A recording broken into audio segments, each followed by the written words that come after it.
Why the World Didn't End Yesterday. Presented by Science at NASA.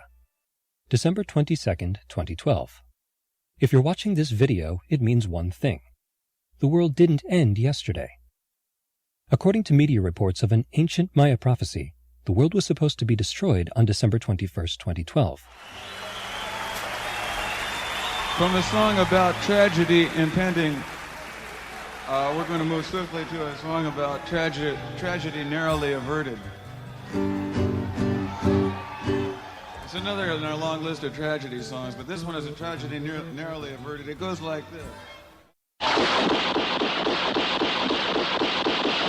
The Rifleman.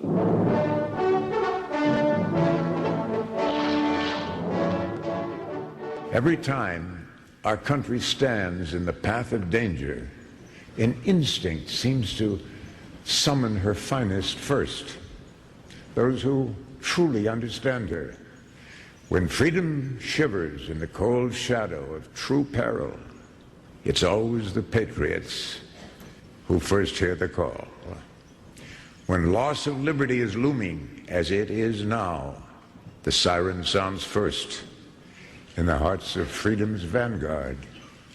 The smoke in the air of our Concord bridges and Pearl Harbors is always smelled first by the farmers who come from their simple homes to find the fire and fight, because they know that sacred stuff resides in that wooden stock and blued steel, something that gives the most common man the most uncommon of freedoms. When ordinary hands can possess such an extraordinary instrument, that symbolizes the full measure of human dignity and liberty.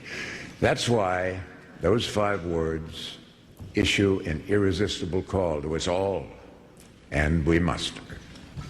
So, as we set out this year to defeat the divisive forces that would take freedom away, I want to say those fighting words for everyone within the sound of my voice to hear and to heed, and especially for you, Mr. Gore. From my cold, dead hands,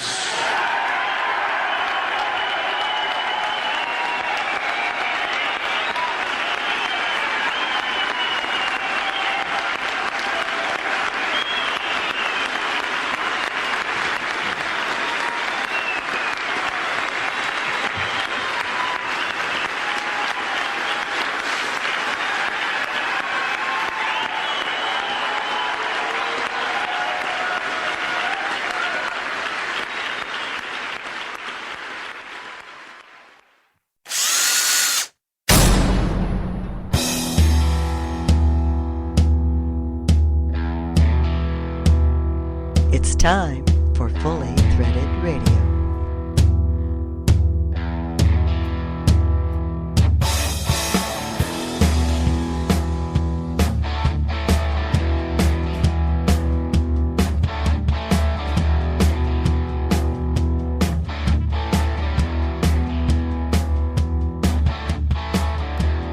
It is Fully Threaded Radio, voice of the FCH Sourcing Network.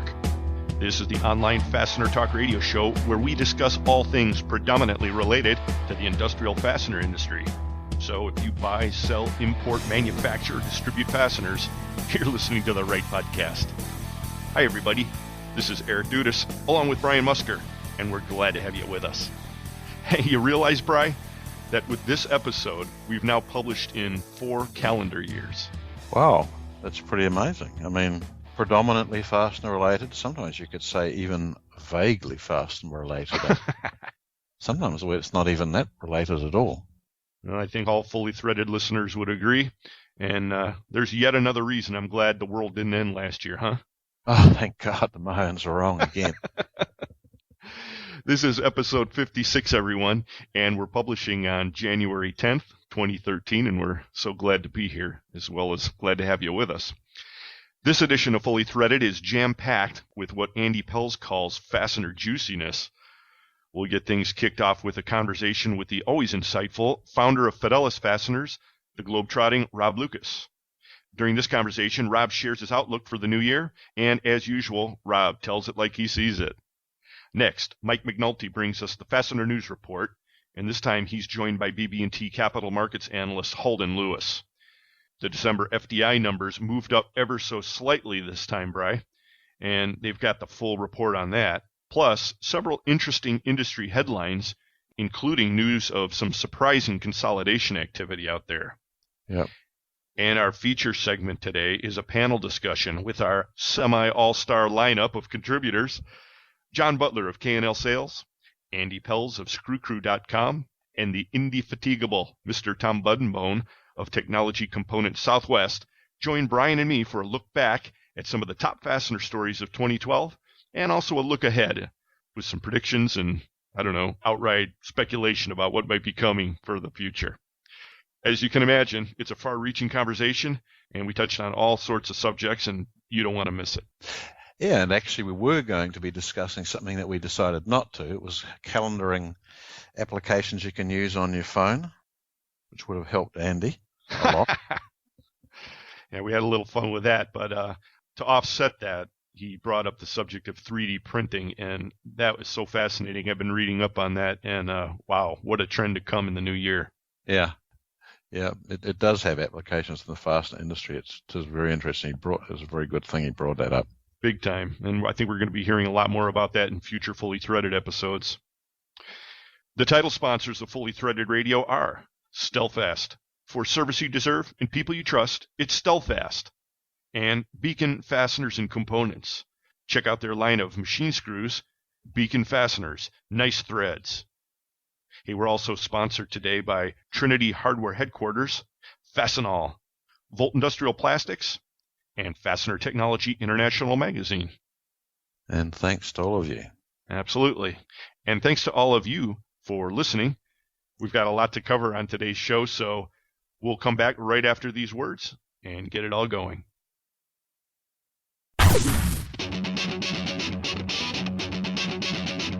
When top quality and outstanding service are at the top of your list in fastener suppliers, turn to Stelfast. Since 1976, Stelfast has grown to become an industry-leading importer and manufacturer of the highest quality industrial fasteners, specialty items, and automotive parts. Our array of facilities across North America and in Asia, along with full quality control labs and ISO 9001-2008 certifications, ensure the highest quality parts, and at Stelfast, they're delivered with undisputed service excellence. We're family-run and dedicated to your success. Our customers have come to depend on the expertise of our staff and the quality of our products. We also offer a wide range of secondary services to meet some of the toughest requirements you might have. Contact Stelfast today through our website at www.stelfast.com and put us to work for you. Stelfast. Service you deserve, people you trust.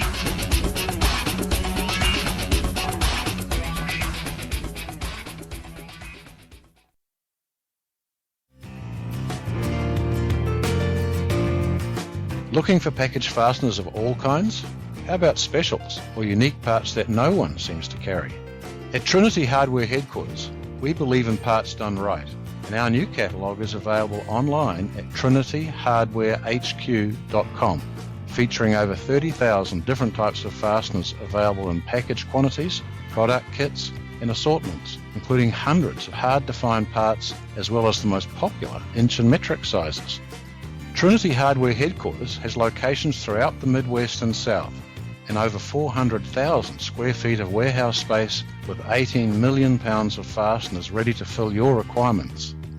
Our featured products include number 3 and number 7 head plough bolts, grade 5 and grade 8 carriage bolts, hook bolts, tap bolts, and nuts and washers of all kinds, plus much more.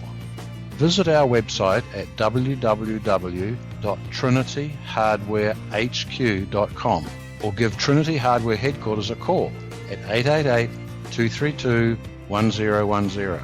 Trinity Hardware Headquarters, for parts done right.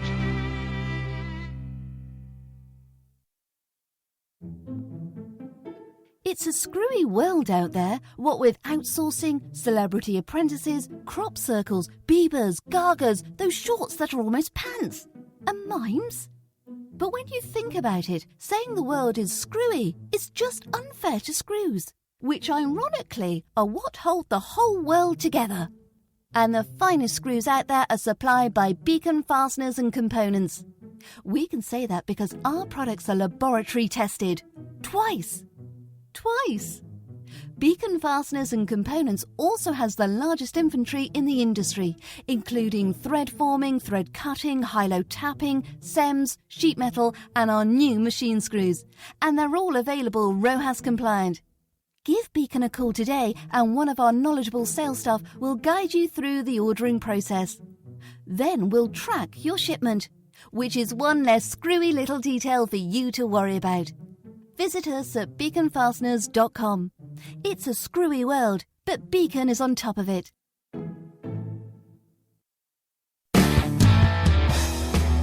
Hi, this is Aaron Shushan with Specialty Sales. You're listening to Fully Threaded Radio.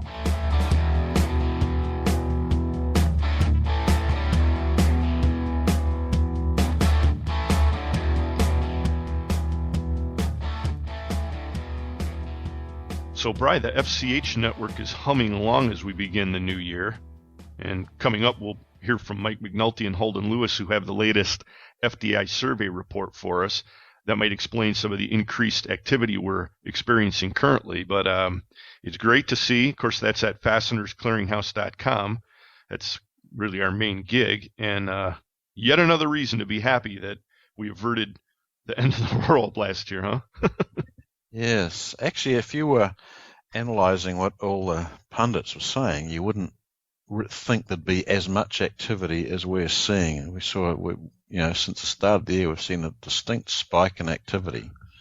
And I don't think we had the same sort of thing last year. So that's good. That means that industry must be quietly forging ahead, and some not quite so quietly even.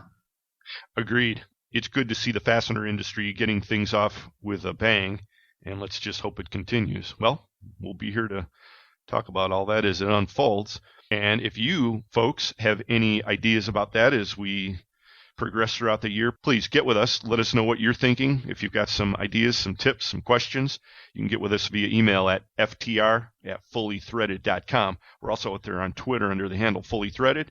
And we've got a Facebook page, too. Check that out. Like the page. We put some follow-up links out there. And again, www.fastenersclearinghouse.com is the address for the FCH sourcing network. I hope you're all out there using it whenever the need comes up to find a hard-to-locate part, or you're looking for a fill-in or a new vendor. And we'd be glad to have you listing your inventory up there as well. So we're happy to discuss that with you anytime. And as always, we're adding and enhancing our search engine. And one of our members, Matt Malky from Military and Commercial, gave me a little pointer that led to improvement in our search engine for mil-spec stuff, actually. And over the years, lots of our members give us little hints, ways we can improve things. This was to pick up a much better way of searching for military stuff based on part of the mil-spec number.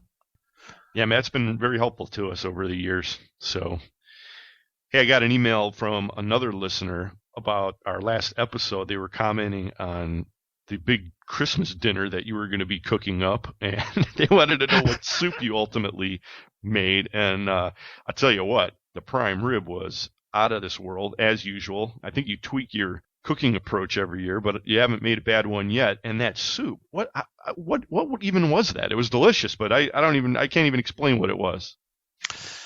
It was a weird sort of a soup that was from Morocco, and it had all sorts of things in it, but it included a few Indian spices and sweet potatoes and chickpeas.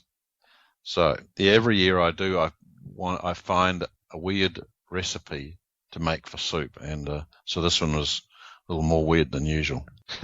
I'll say, but it was very good, very exotic. I don't know how you come up with it, but hats off to you again this year. Well, Bri, our first guest of 2013 is a man who would certainly appreciate a little exotic meal from time to time, and I don't know where we're going to catch him this time. We're going to talk to him via Skype. He's the one and only from Fidelis Fasteners, Rob Lucas. Hey, Rob, how you doing? Hello, guys. Hey, Eric. Hey, Brian. How you guys been? Happy New Year. Yeah, same to you, mate. Hope all's well. It's not going too bad. Of course, it's only the beginning of the year. We got time. Very true, very true. Let's see what our government does in the next 30 to 60 days. Well, we're going to keep our heads up, and we've been seeing you out there more and more on Twitter lately. I noticed right before the holidays that you were commenting about the longshoreman strike, among other things, and I'm sure you got a lot going on. But before we get into all that, what's going on with Fidelis these days? Well, doing the same thing that we've been plugging away at for the last several years. It's the same kind of business model, just expanding the product line, and a good customer base. Always wanting to get more customers, but we've focused on the same kind of a thing, helping the distributor get direct relationship with the vendors, and I'm also doing the for lack of a better term, co-op buy, where it's pooled inventory from multiple distributors to reap the benefits of a better price by buying in volume. And I've been pretty successful at that now for the last couple of years. It's going well, and we're going to continue for the 2013 and beyond. So that's, I guess, why you're kind of keeping your finger on the pulse of this whole East Coast longshoreman issue. And I noticed, like, right before Christmas, they were really kind of nervous about it, but then there was an announcement on the 28th, and they gave it a 30-day extension, I guess. So what are you hearing about the latest on that? Well, I rep for Scanwell, so I try to keep a little bit in tune with what goes on as far as freight goes from both the freight forwarding side of it, plus, my business. First and foremost, East Coast shipments are probably not going to affect too much of what goes on, because the bulk of Asia goes to the West Coast. However, amongst the discussions amongst the longshoremen on both the East and West Coast, there was some hint of potentially the West Coast standing in solidarity and also, crossing that line to strike as well. What I understand about it currently, which could change in the next 5 minutes, is that as both parties have come to some reasonable terms between them that potentially could cause this thing to go away before it actually escalated in the next 30 days. However, there's still a little bit of a risk there that they could potentially strike. And of course, we're into the, close to the Chinese New Year. It's an optimal time for them to kind of flex their muscles and get, potentially more of the demands that their union wants. But as it stands right now, I think it's pretty quiet. I wouldn't want to, instill a risk or fear in anybody. I think it's we should all just sit and wait and see, try to be optimistic about it. But I would certainly keep a close eye on it. And that's, kind of the reason I've been sending some stuff on Twitter, is to keep people updated, to make sure that they're covering their freight before anything escalates into a problem for people. All right. Well, we'll keep watching the Twitter stream then. Keep us advised. We're relying on you. Will do. Don't put too much faith in me. We do. So you mentioned Chinese New Year, and you're a guy who's got a lot going on across the sea, and I'm curious if you've seen any material shift happen now that Xi Jinping is taking the helm. I mean, is there anything really that you can see that's come out? I mean, you saw all kinds of headlines. What's going on from your perspective? Well, it's the Communist Party regime. It was well known before he was even voted in that he was coming in. But I think that, China has still got some pretty dynamic power behind them. They got a lot of cash. They're still doing some good things. There has been an uptick in their internal growth in the last 8 months. Nothing tremendous, but it's been better than it has been in the past. And of course, from where we sit, they've already seen the brunt of anti-dumping from Europe, so they're already been in the slump. So when the U.S. got into the slump, they were kind of prepared for it above and beyond what, say, Taiwan would be. Yeah. I would suggest that they're going to still be a pretty heavy player. I think that they're going to try to get into some more technical parts. They're trying to get out of some more of the dirty business. But I don't foresee any real true changes as far as our industry goes in the next year, potentially the next 2 years. Okay, well, we'll keep our eyes peeled on that one as well. There's certainly a lot of headlines coming out from China these days, and I guess it's like everything else when a new regime comes in, they kind of want to get their footprint out there, but a lot of it's really bluster. Yeah, I don't expect anything to be a tremendous change for anything in mainland China. I just don't see it. There can be a lot of talk about how they're going to move. Now, politically, they can flex some muscle. But I just don't see anything that's going to be of any major impact to anybody quickly. Okay, so coming back then to the domestic scene, we're looking around. There's a bunch of headlines flying around here. One of them that I wanted to ask you about specifically is yet another thing that I first did see on Twitter, and that has to do with the Hillman Group acquisition of Pollen. Yeah. What do you make of that? I don't know. I think it's a good fit for Hillman. Just looking at it from a 100,000-foot view, it's a great acquisition for them. It kind of fits into what Hillman's doing, and it gives them the ability to kind of expand not only by territory but by potentially product mix. I think it's a good fit. I don't know what it does to the market, and I don't really see any potential change to how they go to market. But I think it's just one of those things with the way that the economy has been in North America. You might start to see a whole lot more of this going on, where people either merge or basically go out of business or potentially partner up. And this is one of those fits that, to me, makes a lot of sense. I just don't know what impact it has on the market today. What market was Paulin in? I saw them in Canada. Yeah, well, they have potentially a growing business in the States. Traditionally, they have been basically Canada, but I think about 2 years ago they opened up an H. Paulin in Cleveland, which is their North American kind of, and I think they're really going after the mill business from that new type of entity they have in the States. I don't know what that does because of Hillman being in Ohio and this Paulin entity being in Ohio, but I really think Hillman bought it for the Canadian side of it and that traditional business. Right. Just a good fit for them. Yeah. Okay. But you think that this may be a harbinger for some more consolidation in 2013? Is that what you're reading in the tea leaves? Well, I wouldn't be surprised to see it. I mean, listening to some of the past FTR episodes, there's been a lot of people on here that have had a lot of opinions, and a lot of it's been accurate. And I think that when you look at the economy the way it's been, when you also look at how small businesses have been treated and are now being treated into 2013, it's very difficult. And it's making it's less attractive to maintain a business when not only is the government squeezing you for a few pennies here and there, but also in our industry where margin erosion has just, basically compounded year after year. The days of, the 35 plus margins are long gone, and people are now selling as lean as they possibly can be. So with that said, it wouldn't surprise me to see, other type of companies merge and or, potentially go out of business or do some type of a partnership to keep themselves afloat. So regarding this squeeze on margins, do you think that it's stabilized, or do you see the trend continuing then? And if so, then what does that kind of say to you in terms of the whole model? Well, I don't know the answer to that. I think that the first part of the question is it stabilized? I don't think you can get much lower unless you're going to start writing checks when you give parts away. It's been relatively a low cost environment. And I can relate that a lot to, a couple of the bigger players, specifically one that's been very aggressive, and because of that, it's brought everybody down to a level of selling at a much, much leaner cost. That makes it very difficult from an operations standpoint to maintain your business. There is a flat line you have to make just to stay above water. Right. And if margins keep eroding, it makes it more difficult and, quite frankly, unattractive for people to maintain their business. And if I was somebody who, say, had been in business for 45 years and I was accustomed to, a 20 plus margin, and it's now down into the low teens or single digits, and I was aging into my, quote unquote retirement years or my golden years, I would probably think twice about how far I wanted to go into the future, seeing this trend over the last 6-7 years. Well, I think there's probably a lot of people out there that were thinking along those same lines. Were you surprised that we didn't see a few more businesses either consolidate or go away right before the end of the year, when it might have seemed like it would have made sense for some companies to do that?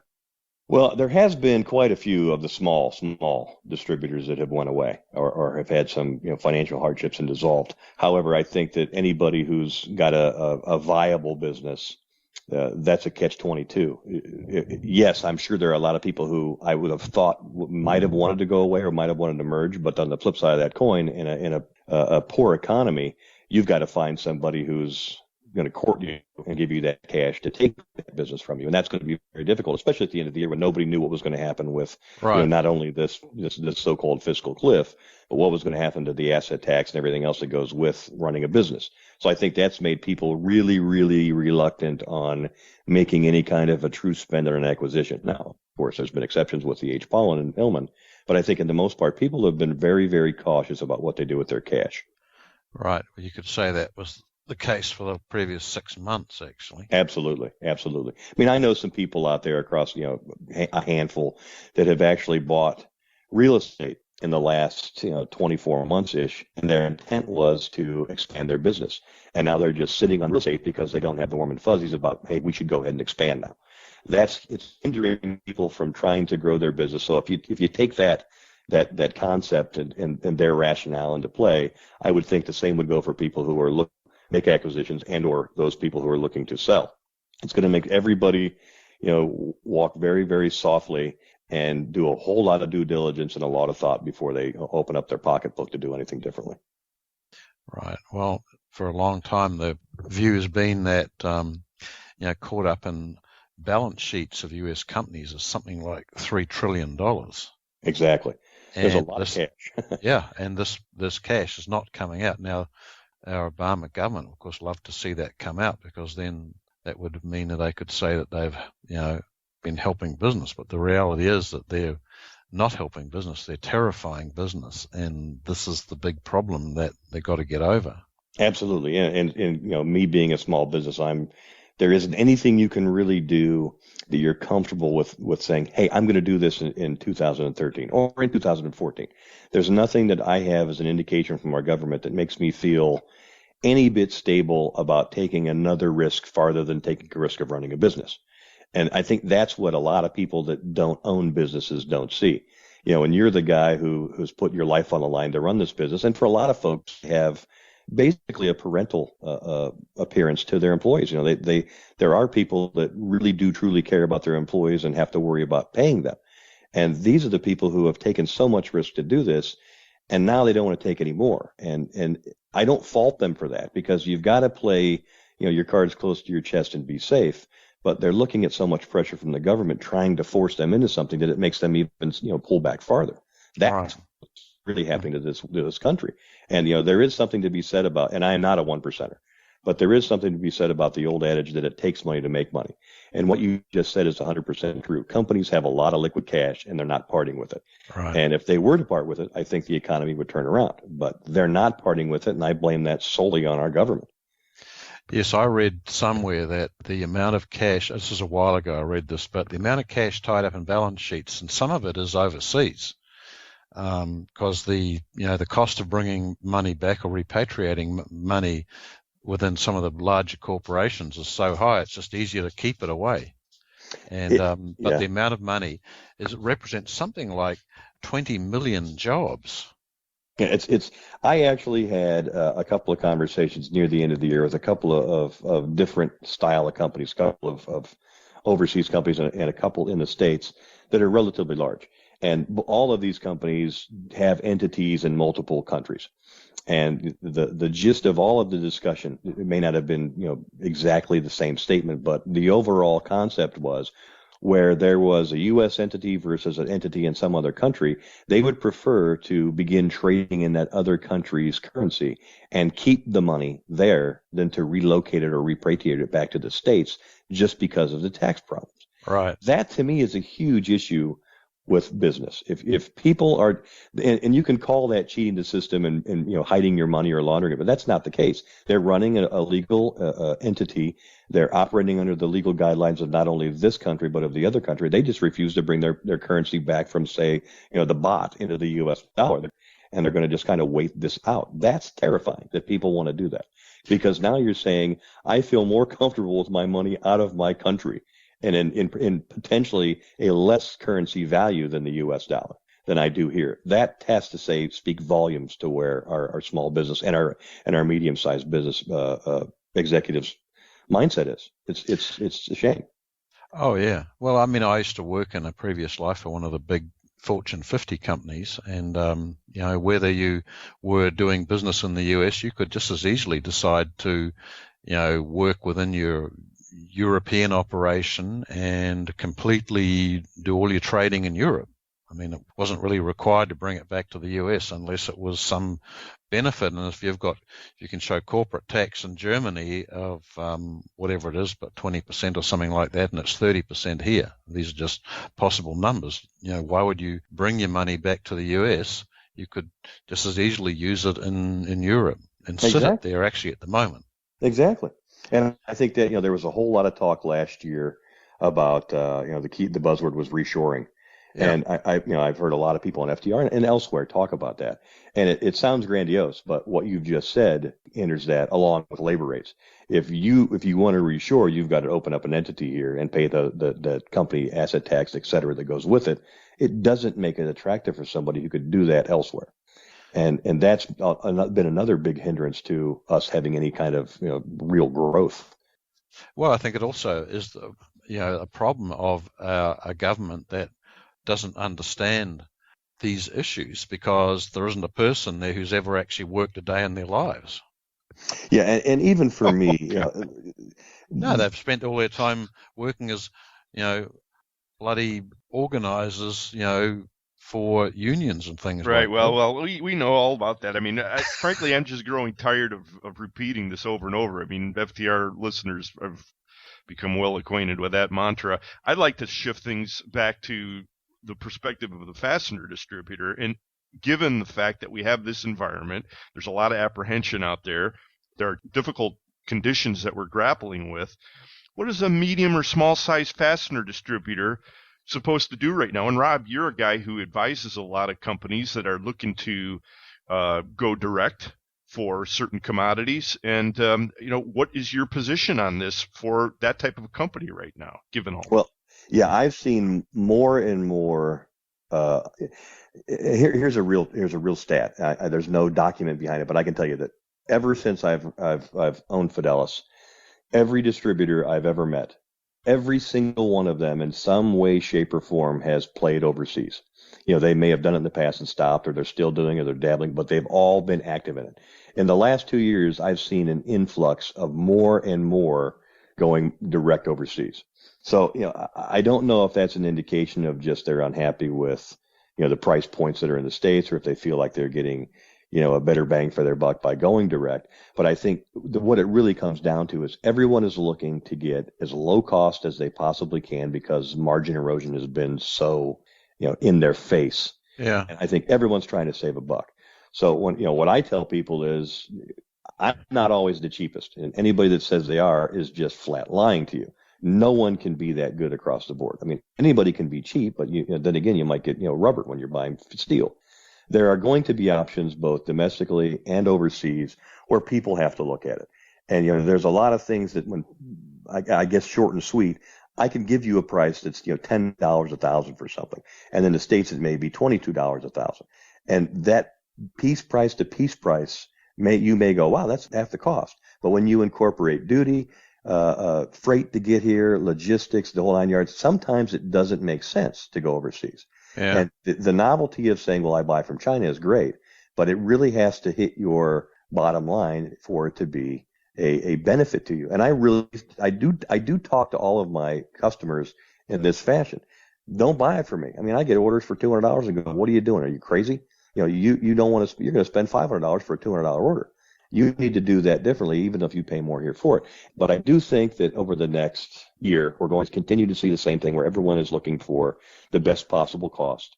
It's certainly going to be a competitive environment from here out. I don't ever think we're going to get back to the margins of old days. So, my recommendation in our business is be smart, go lean, think differently.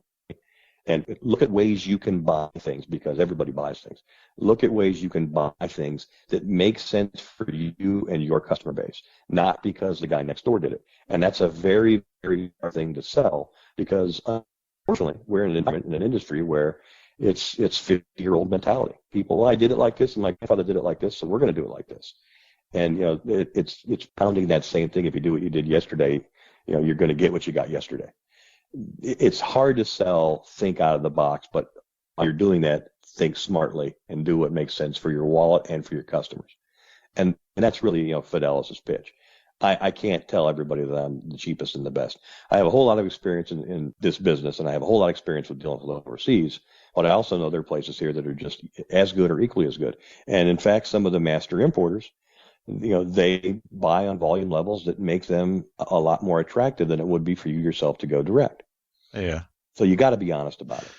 Yeah, I mean, that makes sense too. There's a reason that the big distributors originally set themselves up and still exist. Good point, Brian. Exactly.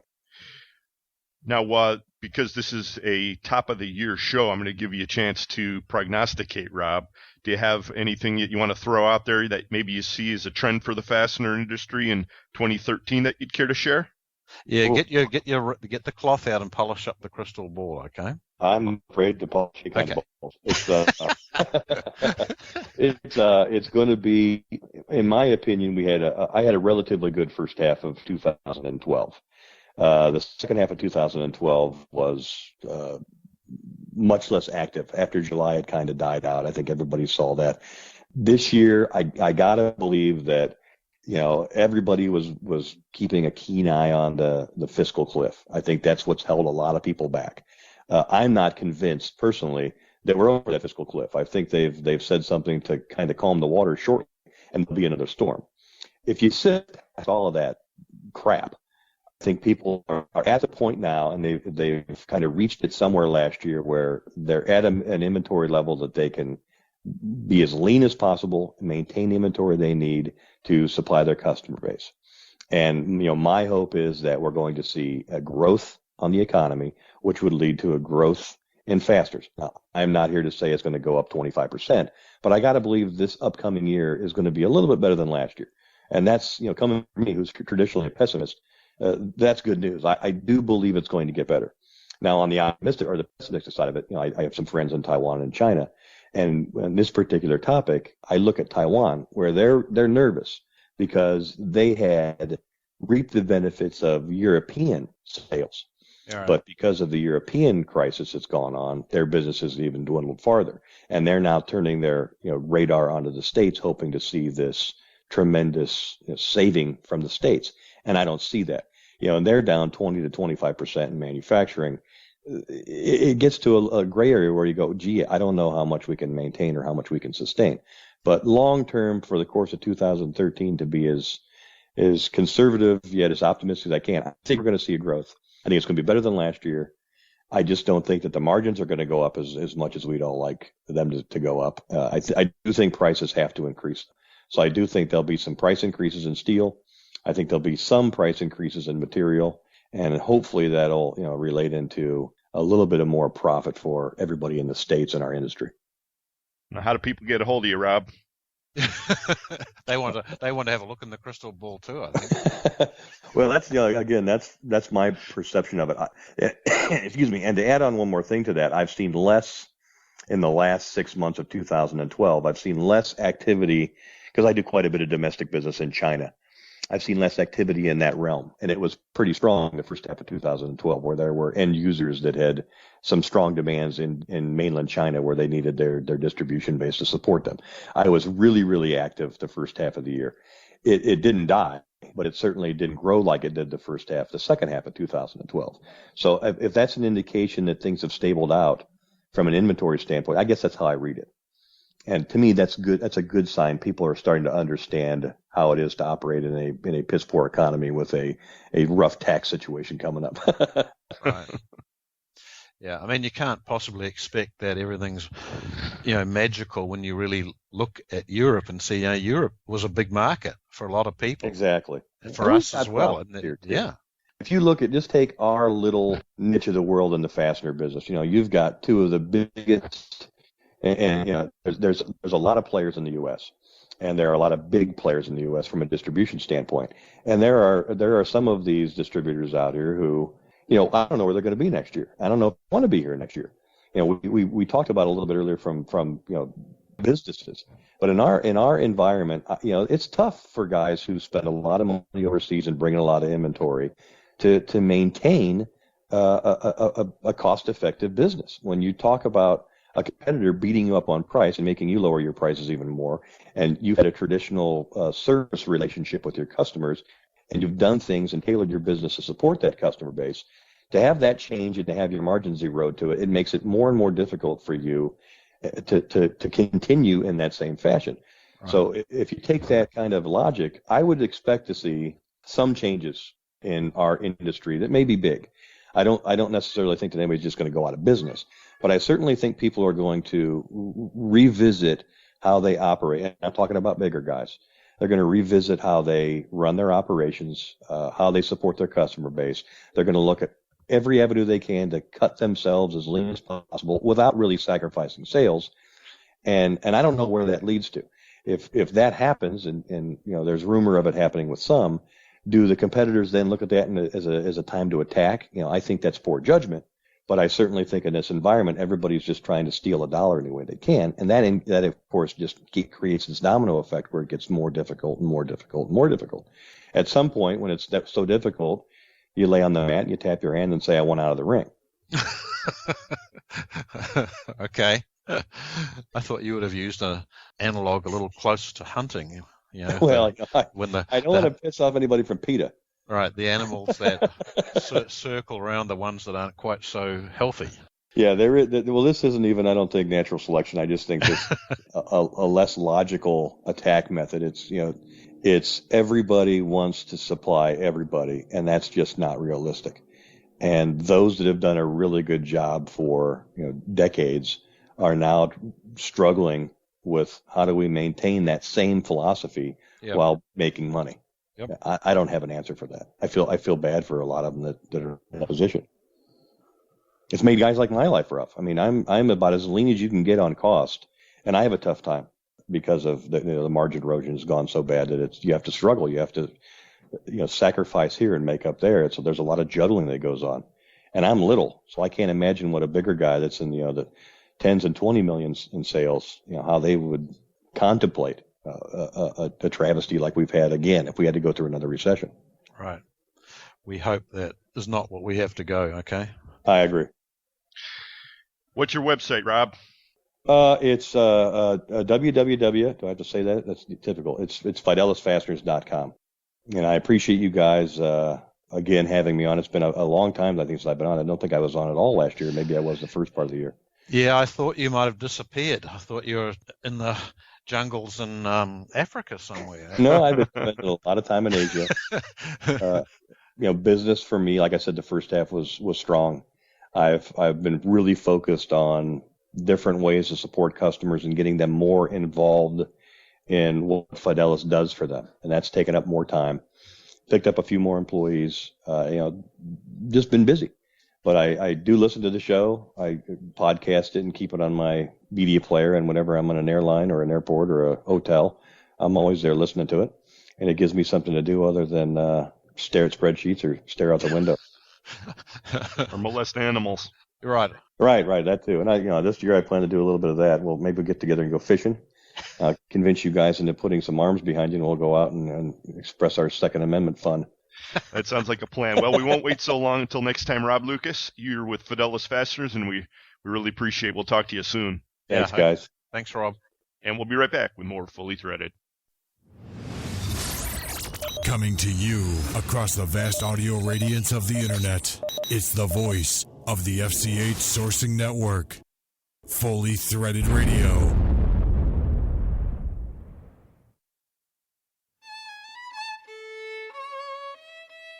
This season, the House of Beacon is pleased to offer its latest collection of nice threads, the Beacon Machine Screw.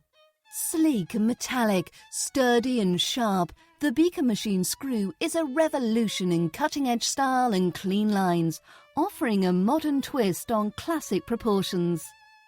As with all our collections, thread forming, thread cutting, high-low tapping, SEMs and sheet metal screws, the Beacon Machine Screw may also be complemented by a RoHS-compatible coat, an absolute must in Europe and all other discerning corners of the globe. Don't be the last member of your industry to use Beacon Machine Screws. Call 800-669-2658 to request a full catalogue of all our nice threads. Or have one of our highly polished representatives assist you in finding your unique size and style. And should you fail to find the piece that suits you perfectly, Beacon Fasteners will proudly tailor it to your exact specifications. Be the envy of all your competitors with stylish new Beacon Machine Screws. Beacon Fasteners and Components. Nice threads.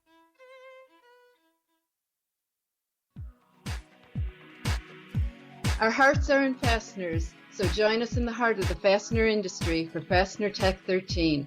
This is Nancy Rich, Fastener Tech Show Manager, inviting you to join us June 10th through 12th for an event hosted by Midwest Fastener Association and Fastener Technology International and sponsored by Fastener Industry Groups. This is an event produced by the fastener industry for the fastener industry. Its success returns to the industry through scholarships, education, and various other programs. Fastener Tech allows many fastener and fastener-related companies a great opportunity to meet with their industry and source many products in one location. The trade show will feature fastener manufacturers, heat treaters, platers, and other fastener service companies. Fastener Tech will also feature educational and industry informational seminars. You'll also have the chance to enjoy several social events. Your time at Fastener Tech will include great networking opportunities. Fastener Tech 13 will be held at the Donald E. Stevens Convention Center in Rosemont, Illinois. Be part of an event bringing American industry together. More details of this event may be found at www.fastenertech.com or at www.mwfa.net.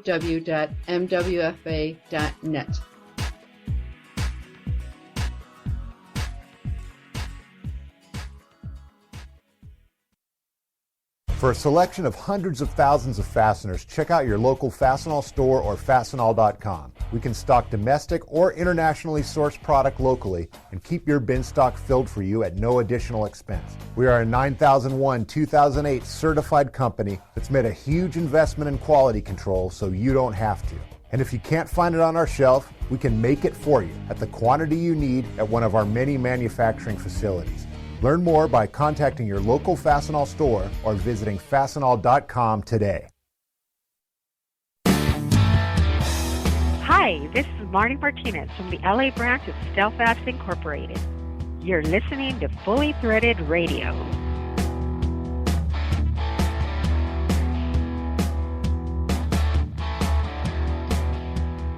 Brian and Eric back with you. Trying to figure out what turns and what burns and sharing it all with you.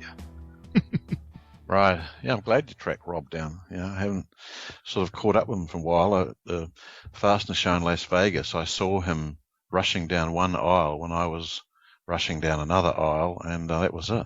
Yes, it has been too long, and I think he'll be covering the Taiwan Fastener show coming up for us in the very near future. And, speaking of that, we've got plenty of news to report in upcoming episodes of Fully Threaded Radio, everybody, as the spring association meeting season begins. We have some tabletops, some golf outings, a few international fastener shows we'll be watching.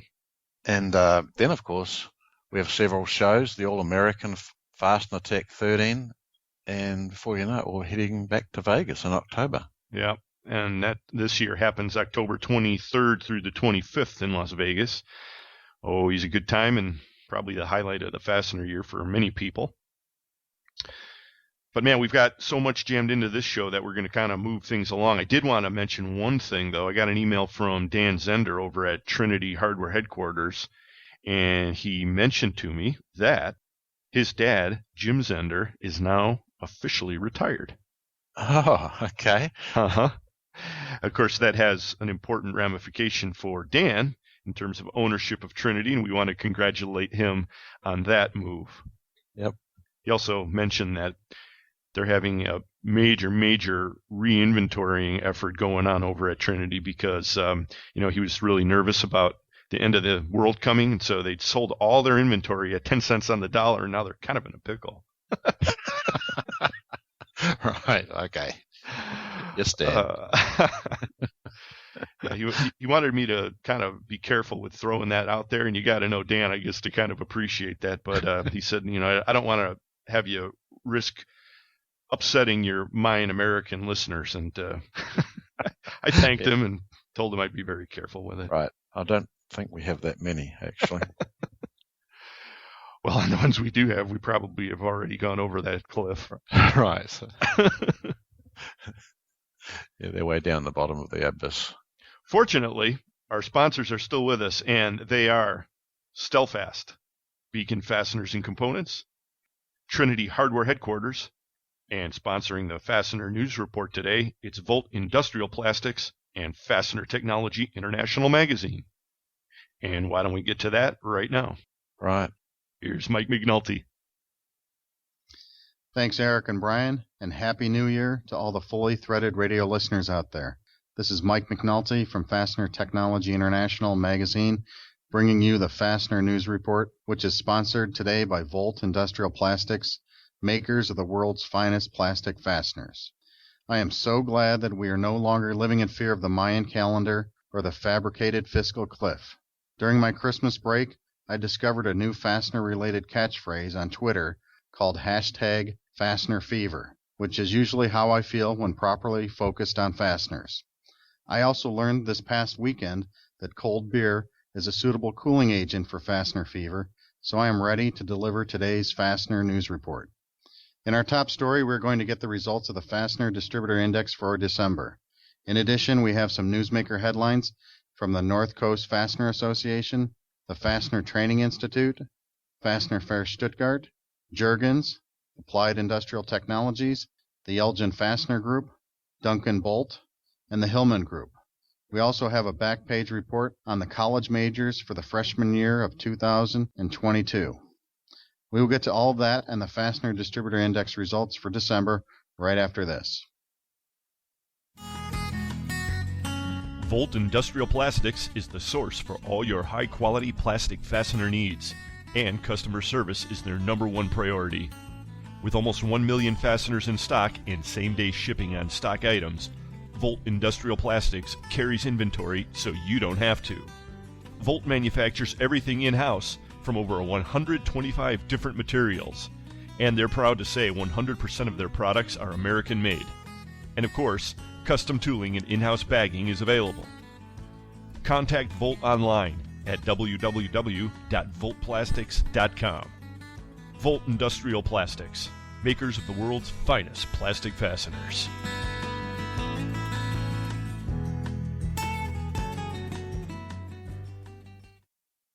Hi everyone, it's Brian Musker.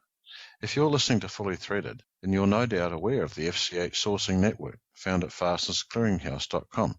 You've probably also heard about our legendary scrubber software that makes listing your inventory on FCH a snap. But have you heard about the new FCH SmartLink interface? With SmartLink, users of Business Edge, InSequel, and Distribution One have a new weapon in the war against excess inventory, because each of these platforms now links directly to the FCH scrubber system through an automated interface. The best part is that this new tool is available at no additional charge to FCH members who use Business Edge, InSequel, or Distribution One. With SmartLink, you can keep your inventory listings up to date with the click of a button, so it's a win-win for all FCH users. The new FCH FastLink interface is really big news, and we'll be thrilled to have your company using it. Business Edge, InSequel, and Distribution One users should contact their software provider for details, or just call me, Brian Musker. You can reach me through the FCH website at www.fastenersclearinghouse.com. That's fasteners with an S, and the S is for scrubber. Hey, Fastener people. Let's meet in the middle in Kansas City, Missouri for the All-American Fastener Show, May 8th to the 9th, 2013. This is Heidi Voltrauer, and I'm so excited to have the show in Kansas City at the Intercontinental Hotel on the Plaza. And getting there is easy. Once you catch a direct flight into Kansas City or make the drive, you can park your car and enjoy the hotel and plaza with all of its amazing shops and restaurants right across from the hotel. We will have the golf tournament, booth setup, and of course our famous Fastener Bash on May 8th. And the show will be on the 9th starting at 9 a.m. We've also added a lunch seminar the day of the show. For all your information about the All-American Fastener Show, look at our website at allamericanfastenershow.com. Hope to see all of you in May at the All-American Fastener Show in Kansas City. Back to the Fastener News Report with Mike McNulty. In December, the Fastener Distributor Index, also known as FDI, stopped a 3-month slide by rising to 48.4, the highest FDI result since last August's reading of 51.0. FDI data is collected and analyzed by BB&T Capital Markets and the FCH Sourcing Network, and it seeks to identify demand, pricing, and outlook trends within the American fastener industry. To get the full story on the December FDI results, we talked to Holden Lewis of BB&T Capital Markets. Hi, Holden. Thanks for joining us on the Fastener News Report. Hi, Mike. As usual, it's a pleasure to be here. Thank you for having me. Now, after dropping in September, October, and November, the FDI finally turned around at the end of 2012 with a modest improvement to 48.4. What is your take on these results? Well, this is one of those cases, I think, where it is nice that you didn't continue the downward slide in this specific month in December. As you said, the December FDI reading came in at 48.4 versus 46.1 in November. Recall, anything under 50 signals some level of contraction, so it's still not a good reading, but it did improve to finish off the year. But taking a little bit of a longer-term perspective, and longer-term, I'm talking the last 6 months, you know, this index has really kind of been in the same range throughout that period. It's kind of been in the very low 50 to very high 40s, mid to high 40s sort of range. And I think you saw that same thing in December. And so, you know, words like improvement, lack of improvement, that sort of thing, I think that they probably overstate what we've seen here in the past few months, which is that business conditions have just sort of stabilized at a relatively low level of activity. And, you know, I think that you're seeing that from the FDI. Interestingly enough, you're also seeing that from the more national PMI, which is the overall manufacturing index. You know, both of them have really just kind of stayed at this same low growth, minor contraction type of level over the past 6 months. And, you know, I guess as I would describe it, what the index is telling us is we're heading into 2013 without a great deal of momentum in either direction. And, you know, perhaps I'll throw in here, however, and maybe I'm sort of jumping ahead of your next question, but I would also say that the December index really looked a lot like the November index. And if you recall, in November, we said, you know what, the November reading wasn't very good, but despite a fair degree of pessimism about the current environment, particularly on the sales component, the outlook statements from respondents were actually somewhat positive. And we saw the same thing this month. In fact, 55% of the respondents indicated that the outlook 6 months from now is better than it is anticipated to be better. That's the first time since April that we've seen better than 50% of respondents talking about a good outlook. So, yes, we're entering the year, you know, we're entering 2013 in sort of this low-level equilibrium, but, you know, the expectation is increasingly that 2013 is going to be a better year.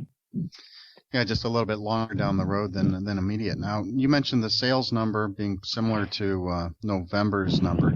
Were there any surprises in any of the other numbers that you look at? Really not. Sales was the one which really was the one that really stood out. When we think about the employment readings, the customer inventories, you know, they didn't move a ton. The sales numbers also really didn't move a lot, but it stayed at a very, very negative level. And again, I think what we're seeing here, and what we've heard from a lot of other companies that we talk to, is there are expectations that Q4 is going to be a difficult one because people are sort of managing their inventory a little bit more leanly. I think that you're seeing longer than average shutdowns, particularly around the holidays at the end of November and December. And, you know, we said at last month's reading that we felt that Q4 was going to be a difficult period for industrials because those issues were working their way through the economy, but that they're somewhat transitory issues. And as we get past them, which should be as soon perhaps as Q1 of 2013, as we get past them, you could begin to see a little bit better activity than than sort of how we finished up 2012. And that felt like what the data was saying to us in November, and it continues to feel that way in December. what we're going to be looking for is some changes in the January, February, and March numbers, because if that thesis is correct, then we should see sort of an ending to the inventory destocking that others have cited. We should see us getting past these factory shutdowns and getting to sort of more normalized production. And, it's impossible to say, but if the thesis is correct, then we should start seeing better January, February, and March data than what we're seeing here. Well, that's encouraging. And I mean, I have to admit it was encouraging to me to see the numbers at least turn around after 3 months in a row of being down. And if you look back at the second half of 2012, that December was the second highest number, although it still was under 50. So I mean, do you share that opinion that that was a decent end of the year, and that now that we get some of these fiscal cliff things out of the way, that maybe we'll start moving forward and let the industry kind of take over a little bit? Sure, and I think that the other big element that's been out there has been just a general concern, a general sort of not knowing what's going to go on.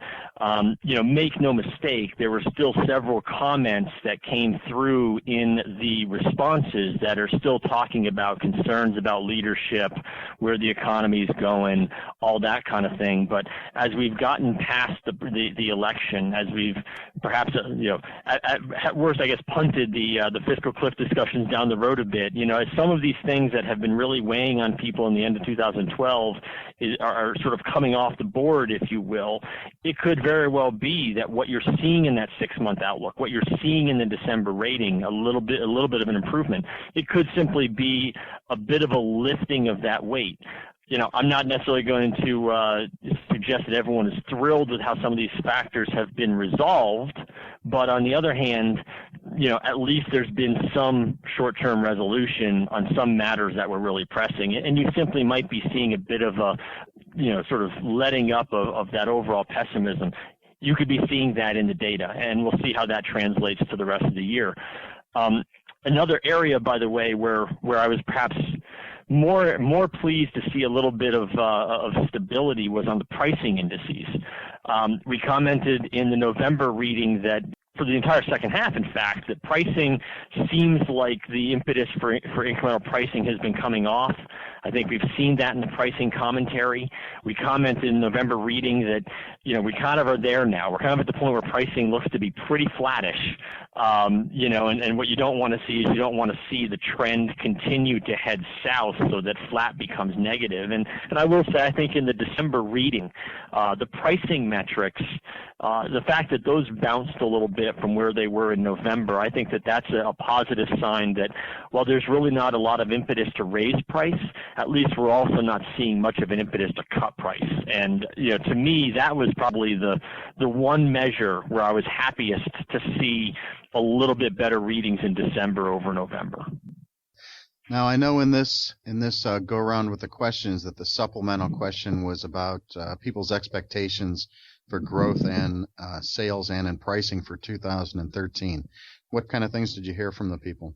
Yeah, it's nice to know that I'm going to have that question in my back pocket every year, knowing that one of my 12 months is taken care of automatically.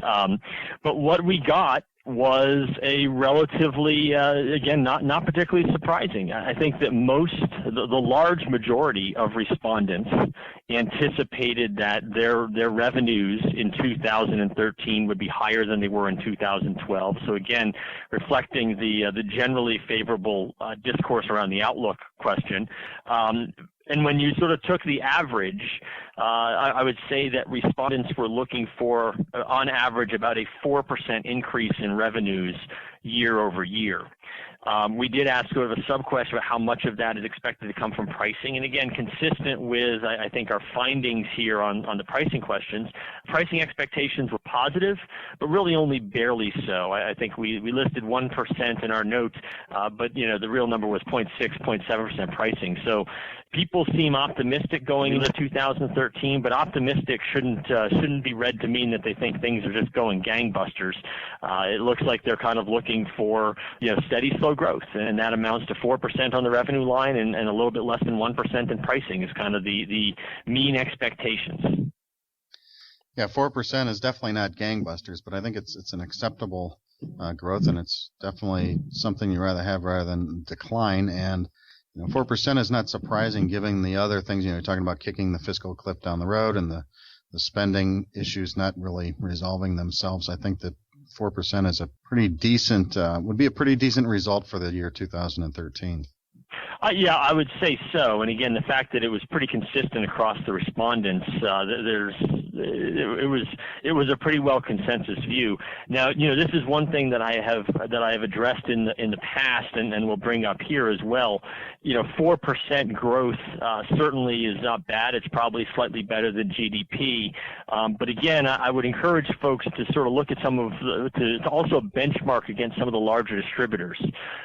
Take a look at what the Fasteners and the Grangers and the MSCs do, because 4% growth for those guys in a slow growth environment, they'll typically do somewhat better. And I think there's some advantages that come from scale that they're hard to replicate if you don't have scale, but certainly, some of the things that they do to drive that is a commitment to investing in the growth drivers of the business, and whether that be people or branches, but it also includes things such as the vending machines, the vendor-managed inventories, basically continuing to round out their offering with services, not just the break bulking and sales.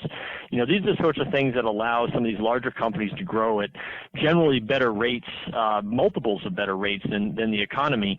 Again, smaller distributors obviously can't replicate everything that larger distributors bring to the table, but certainly should not be reticent to look at the growth rates of some of these larger companies and try to parse through exactly how they're achieving it, because for distribution, with the opportunity to consolidate the market for those strongest distributors, there is opportunity to grow, at some multiple of the economy, and I think greater than perhaps what this macro view suggests. So that's obviously, top tier performance, but it's, 4% isn't bad, but I think given the opportunity to consolidate for the strongest firms, I think there's opportunity to do better than that based on execution and initiatives.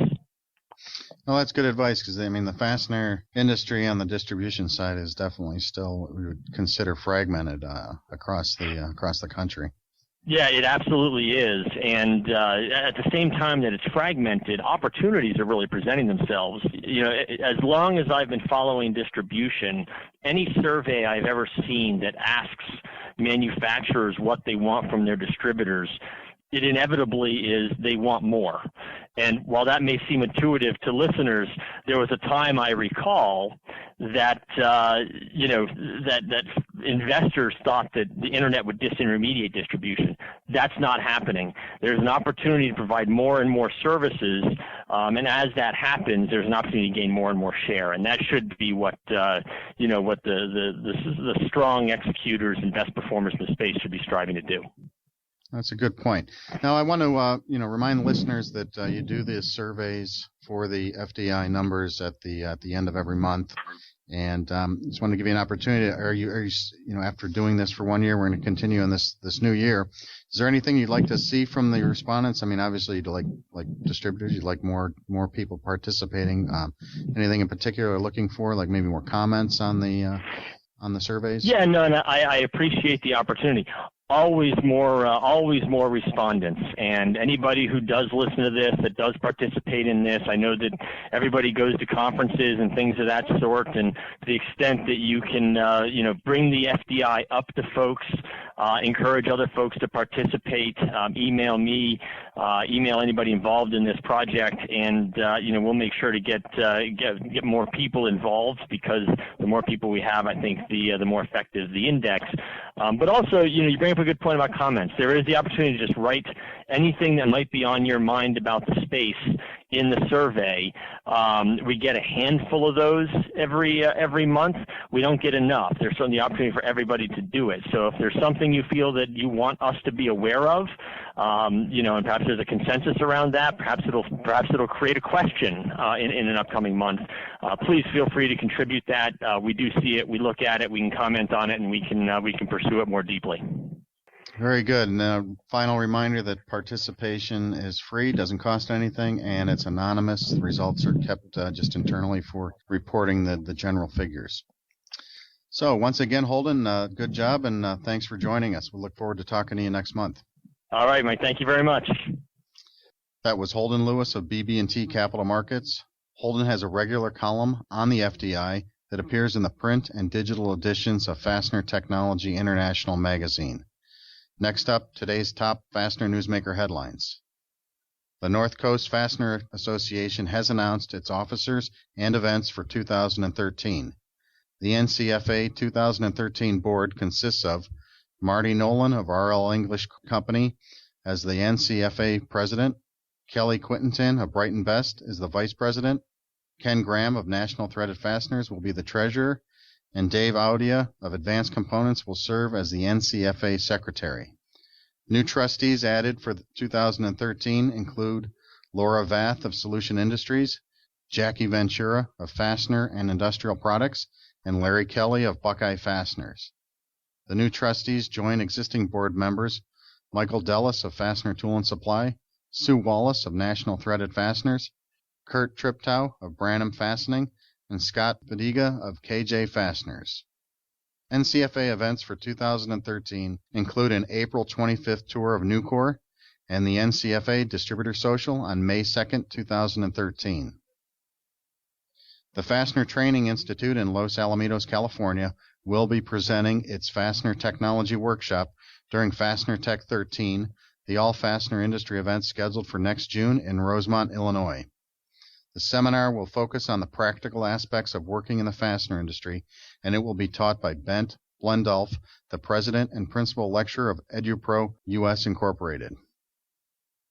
Fastener Fair Stuttgart is scheduled for February 26th to 28th, 2013 in Germany, and a detailed preview will be included in the next issue of Fastener Technology International magazine. Nearly 800 exhibitors from 35 countries will host an expected crowd of over 8,000 fastener and fastener fixing industry professionals. This is a 15% increase in exhibitors compared to the last Stuttgart show in 2011. Tooling components maker Juergens Incorporated of Cleveland, Ohio, has acquired John M. Allen Company, an industrial tooling distributor based in Brook Park, Ohio. Juergens also purchased a 15,000 square foot building near Chicago to expand the manufacturing operations of its Acme Industrial subsidiary, which makes machine components.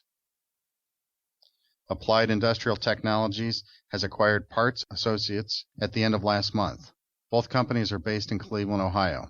PAI is a distributor of maintenance supplies and solutions including fasteners, and AIT is a 500-facility, 5,000-employee industrial distributor. The Elgin Fastener Group in Indiana recently made 3 personnel announcements.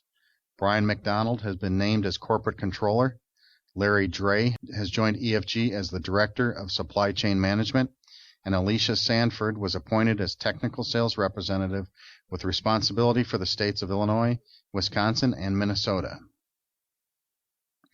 Duncan Bolt, headed up by Andy Cohn, has acquired Disco Industrial Screw Corp. from Alamato. Both of these longtime fastener distributors are based in Santa Fe Springs, California. And our top newsmaker headline is that the Hillman Group of companies based in Cincinnati, Ohio, has agreed to acquire H. Pollen & Company of Toronto, Ontario, for about 103 million Canadian dollars. The transaction is expected to close in the first quarter of this year, at which time Richard Pollen will continue as president of H. Pollen, a division of Hillman Canada. H. Pollen is a distributor and manufacturer of fasteners, fluid system products, automotive parts, and screw machine components. Hillman was founded as a fastener company in 1964, but it has branched out into common products for commercial and residential use. Finally, let's turn to the back page for a look at college majors for the high school class of 2022. With all of the recent bloviating and hand-wringing about getting millionaires and billionaires, as well as the wealthiest companies and the most fortunate workers to pay their, quote, fair share of taxes, I was all set this episode to go on a rant about fairness, taxes, spending, and crony capitalism. But then I read some quotes from our president and our Speaker of the House. The president was repeatedly quoted as saying, "We don't have a spending problem," and the speaker was quoted as saying, "I need a job like this like I need a hole in the head." These are quotes from the number 1 and the number 3 politicals in our country, and the number 2 guy is crazy smiling Joe Biden. Do I really need to say any more to make a better case for limited government power? Nope, I don't think so. Instead, I'm going to talk about college majors for the future. A recent article on Forbes.com presented the top majors for 8-year-olds that are on track to graduate from high school in the class of 2022. Number 1, math is at the top of the list, since the blueprint of the future will be written with mathematics and computer algorithms. Robotics comes in second place, as it will be needed to fill future demands for personal services that can't easily be met by people. Agricultural engineering will be needed to find better and more sustainable ways to grow food and produce an abundance of drinking water. Hospitality management will become more important in the future to ensure that restaurants and hotels thrive in a super competitive and technical environment. In 5th place, health and biotechnology will continue to dominate the economy as the population ages and life expectancies increase. 3D printing is a field that is becoming mainstream, with 3D printing engineers being needed to design applications ranging from the manufacture of airplane wings to complete component buildings to small industrial components. Liberal arts is expected to make a comeback as the ability to design user interfaces, write engagingly, and to think logically are becoming more important than understanding business and marketing models. And finally, aerospace engineers will be needed to help usher in the 2020s age of aerospace businesses, including space travel, asteroid mining, and satellite maintenance. The good news for most of us is that I can see fasteners playing a part in most of these areas. This has been Mike McNulty of Fastener Technology International bringing you the Fastener News Report. Remember to send your news, pictures, comments, and corrections and complaints to me at mcnulty@fastenertech.com.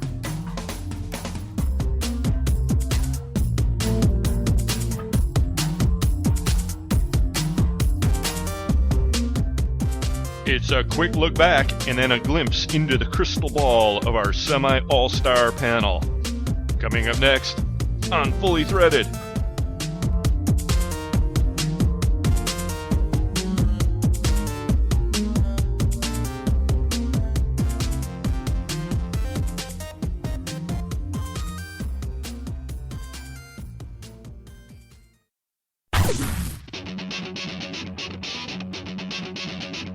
When top quality and outstanding service are at the top of your list in fastener suppliers, turn to Stelfast.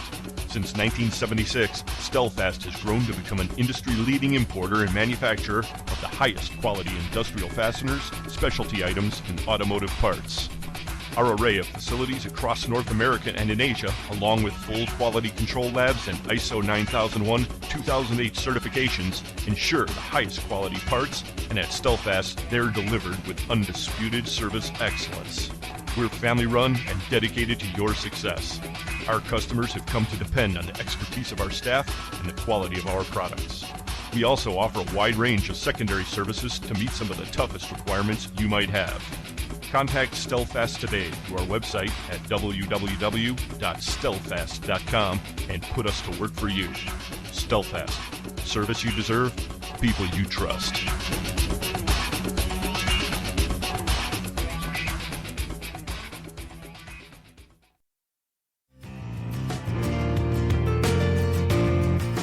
Looking for package fasteners of all kinds?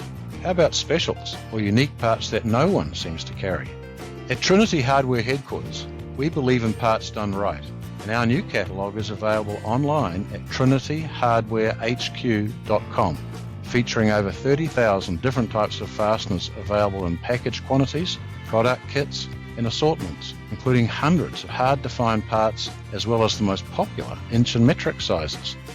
Trinity Hardware Headquarters has locations throughout the Midwest and South, and over 400,000 square feet of warehouse space with 18 million pounds of fasteners ready to fill your requirements. Our featured products include number 3 and number 7 head plough bolts, grade 5 and grade 8 carriage bolts, hook bolts, tap bolts, and nuts and washers of all kinds, plus much more. Visit our website at www.trinityhardwarehq.com or give Trinity Hardware Headquarters a call at 888-232-1010. Trinity Hardware Headquarters, for parts done right.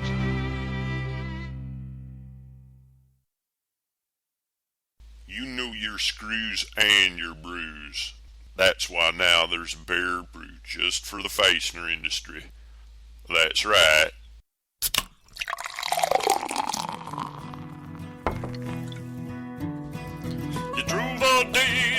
that call. The beer you'll pour, it must be tall. Yeah. Old rusty boat. Yeah. You sold those screws and bolts and nuts, and now it's time to fill your guts, that's clear. Old rusty boat. Yeah. Forget about cold filtered. Old Rusty's cold-headed. For Fastener people just like you. It's the beer that could have made Rockford, Illinois famous, until we had to start importing some of the pure 100% natural ingredients that go into every batch. It's got that full-threaded flavor, but with a third less oxides, so you can keep enjoying Old Rusty long after the warehouse or show floors close down for the day. That's also why Old Rusty's available in quarter kegs and now in convenient pallets too. Keep it flowing, house. Old Rusty Boat.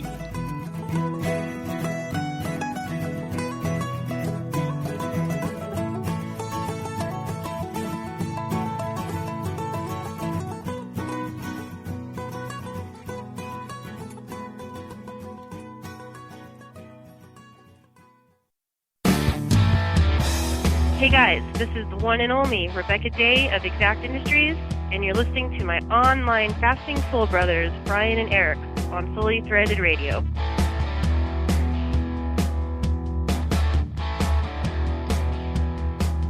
It's the first show of the new year, and Brian and I couldn't think of anything better than to kick it off with a semi-all-star panel discussion featuring a few of our regular contributors, and they are from K&L Sales of Hartland, Wisconsin, the inimitable and always congenial Mr. John Butler. How you doing, John? Happy New Year, boys. Same to you, mate. It's a good year. Well, it's good to hear from you, and thanks for joining us. Our second panelist from Technology Component Southwest. He's also the membership chairman of the NFDA, as well as a charter member of the Beer Cam Friday Nights hashtag club on Twitter. He's the indefatigable Mr. Tom Buddenbohn. Hey guys, how's everybody doing? Happy New Year to you guys. What's it like? Indefatigable? Yeah, indefatigable. You want to try that one again? Yeah, I know. I was going to say, what's it like to be like that? No comment. Yeah, I know. All right. He's tired. Okay. Awesome. And last but not least, he's the head fastener freak at screwcrew.com. And the man who let the cat out of the bag about the now infamous Porteous corporate jet, he's Andy Pels. Hello. I will admit I have no idea if indefatigable, whatever you just said, is even a real word. Oh, yes, it is. Oh, okay. Assuming I'm not the only one who doesn't know what it means. What does it mean? Well, that's what Google's for. Oh, all right. I can Google while we're supposed to be talking if that's what you want. I got to tell you, out of everybody that I know in the fastener industry, there's nobody who's more involved in more activities than Tom Buddenbohn, and he's always on the go, and he's always got a smile, and indefatigable is a great adjective to describe him. Thank you. We'll have to use that in the future every time we tweet. I'll just have to learn how to spell it. I checked it in spell checker. It's not there, guys. Yeah. All right. Good. Now, last year, we did a similar panel discussion just before the holidays, and that was a lot of fun. This year, frankly, I was in such a crappy mood in November and most of December that I didn't have the will to put it all together. So here we are doing it in January, and I really do appreciate you guys all being here, and I don't know exactly what we're going to talk about because I didn't plan a lot of questions in advance and send them off to you, so hopefully you guys are ready for a little off-the-cuff conversation. Eric, did it take you that long from the Fastener show in Vegas to now to recover? Yes, it did. I was wondering why it took so long. We did have a lot of fun out there in Vegas this year, and that certainly was one of the probably the top Fastener stories of the year as far as we were concerned. But no, I actually left the show with a pretty good mood going. It was other things that seemed to cloudy the waters, but we don't want to get into that right now. We're going to try and start 2013 off on a somewhat positive note. And with that, why don't we go around the horn here and think about what the top fastener stories might be. And I tell you, one of the things, of course, everybody wanted to know was what was the color of the Stealthfast monkey going to be this year, and it was turquoise. Yet, I think, in my book, the top story, fastener story for 2012, probably related to glow golf finally breaking into the headlines in the fastener world. And, man, we had some fun out there in the golf course that night. That is fun. I did that down in Chicago the one night. That was a lot of fun. Didn't hit anybody. We didn't make any holes in one either. How do you know you didn't hit anybody? No one shouted. Ah. And I was working diligently, so I know I didn't participate. What do you think, Tom? What did you see out there in the headlines that caught your eye as the top story of the year? You know, this may sound a little bit biased, but I was quite happy to be a part of and hear the news that the NFDA has a new management company this summer, and there's some dramatic changes going on in that group, and that is a key part of my my indefatigable efforts. And it's a joy working with Vicki Lester and the board of NFDA. So for me, that was a big thing. Good use of the word. You must have been looking it up while we were talking. No, I know that word, man. He's an educated man. Can't wear me down. Well, that's part of his indefatigability. Yeah. Right. Mr. Pels, how about you? What did you think really stood out in your mind as one of the top stories of the year for the fastener world? You know, I've got to say first, I didn't think of the same story, but I am really excited to hear that Vicki Lester is involved with the NFDA more directly period, because I've known her for a long time, and she's very innovative. I think she's really going to stir things up in the association world. But, you know, I was thinking back, and it seems like it was longer than a year ago that we talked about it, but a big story that so far I don't think has made a huge difference with everybody, but I think is going to eventually is Amazon Supply entering the market. It's just as far as them being sort of a representative of that side of the industry starting to grow. Because, I mean, you got to figure Amazon, they're doing so many things in Amazon in general that if there's going to be technological advances in fastener distribution, they're probably going to be the ones driving it, I would guess. So, although I haven't bumped into them competitively whatsoever, I still think that could end up being a big thing in the market. Do you have any experience of trying to, or anyone who's ever tried to use Amazon to buy fasteners? I haven't talked to anybody else who has, and you know, when we first heard about it, I checked it out, and right now it's almost like they had somebody else set it up because it's not very Amazon-y. It's not very easy to use. No, it doesn't work very well. No, and I actually went out as a part of my effort to get special fasteners for my new bit of furniture we're building here. And I set out to buy some button head cap screws, and it proved to be a complete failure. Yeah. And I couldn't actually find what I was looking for at all. And I searched and searched and searched and searched. It would either pick up the diameter and think it was the length. It was almost a mess, actually. And very little availability. It's surprising that you didn't use the Fastener Clearinghouse. I finally got my help from K&L Sales, your mate Marty, actually, who put me right through to the place to buy them from. There you go. I have a friend of mine here, a business friend of mine here in Texas, that told me last week that he is going to start trying to sell through Amazon. He really didn't give me much more than he was going to give it a try, and it'll be interesting to talk to him in 3 months or 6 months. Oh, look, I would like to know that, because my view was that this was going to have some effect on the industry. And when I went to try and actually use it, I was so amazed at how poor it was, okay? Yeah. And half of the people selling were representing themselves as other companies. Right. Mm-hmm. I just simply gave up trying to find an item. It was their search functions were so rudimentary. Wow. and it was quite poor. Now, when we were at the show, I talked at length with a guy who is using the Amazon, our friend Pete Nissen, okay? And he assures me it works, okay? Can't imagine they would leave it a mess for that long. I mean, Amazon's got resources and smart people. I just thought I was going to find something that actually worked pretty good, and it was just a big mess. Well, they did make a big splash with the headline when the AmazonSupply.com was first announced, and no surprise there that Mr. Pels used that as his top story of the year. How about you, John Butler? What are you thinking? We've used Amazon.com for very small quantities of something I didn't want to buy a full carton of, and it's not one of the items or lines that we had carried. So we actually made some small purchases. It's gone on there, and I've also just taken a look at different tool products, tool parts, just to see where they are at in pricing. And I don't see it as a competitive market against K&L sales. I don't really get into the MRO. We do a little bit of MRO for our VMI programs, but it's not a majority of what we do versus something of what Andy does, where he's more focused on that type of a catalog sale for those type of items.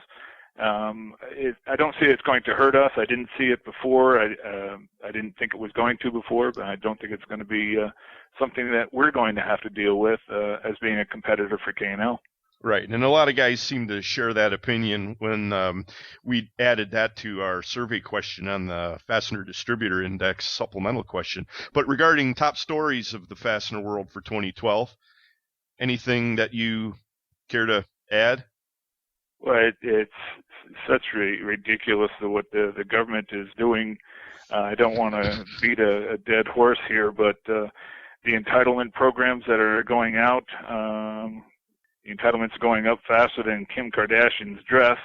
I don't see that's going to stop. And it's hard for regular businesses to make ends meet when you have to keep paying out higher and higher taxes, and they keep hurting businesses more. So that's a real challenge for us. We saw rather small growth the last quarter, whereas I know at the Findex it showed 10% growth for 2012, where we remained flat. I think there's going to be a lot more of the absorptions where larger companies are buying up smaller distributors. I believe that's going to cause new distributors to go out there, as people that have lost their jobs due to that go out and start smaller distributors and try to do it on their own. But I see more and more of that going down for the future. Wow. Well, you would not have heard the segment earlier in the show. We had Rob Lucasen earlier, and he was kind of talking about a similar scenario. Of course, we're swerving now into the predictions segment, but your top story has to do with sort of the overbearing atmosphere out there that we have politically, and that's bleeding into the fastener world. So as hard as we try, we seem to can't not be able to get away from politics lately. It's really something we're trying to do, but we're not really all that successful. They are intertwined together, that's for sure. Yep. That is true. I mentioned the FDI a minute ago, and I'm very curious what you guys are thinking about what we've done with that. Does it seem like something that's going to be useful? We're just wrapping up the first year. Tom, what were your impressions of the first year of the FDI? I've enjoyed participating, number one, and I like the fact that the survey takes all of about a minute to do. And it's ahead of what our business has done. So the business has turned down, the numbers have dropped a little bit, and ours have not dropped immediately. So if I look at 6 or 12 months of FDI data and numbers, maybe we're a trailing indicator. I don't know. So we're a very small business, so maybe we're a little insulated to the initial downturn, and maybe we're a little later starting back up. That'll be seen over time. But so far, I've enjoyed seeing what the index looks like, and the questions that come out, and some of the responses. Well, we really do appreciate your participation, and we'll have to take this offline, I think, but your involvement with the NFDA, we could certainly use as much participation and input as possible from NFDA as well as the other associations. But, thanks again for your comments on that. And I have to also say, in terms of a leading indicator or a trailing indicator, Holden Lewis, our analyst from BB&T Capital Markets, has always told us that really all those things are going to become clear the more data we put together. So for me, it's really exciting having this first year under our belt. Right. Yeah, we can start actually some really interesting comparisons, but we need a year of data before we can sort of start laying down stuff like that. It all has to start somewhere, and the more distributors that you get into that, the more relevant, more interesting it becomes to see where we are at and to see where it compares to us. Right. And from my point of view, I mean, I would love to see heaps and heaps more people be part of this index. I think the bigger the number, probably the more or the better the total numbers and averages really are.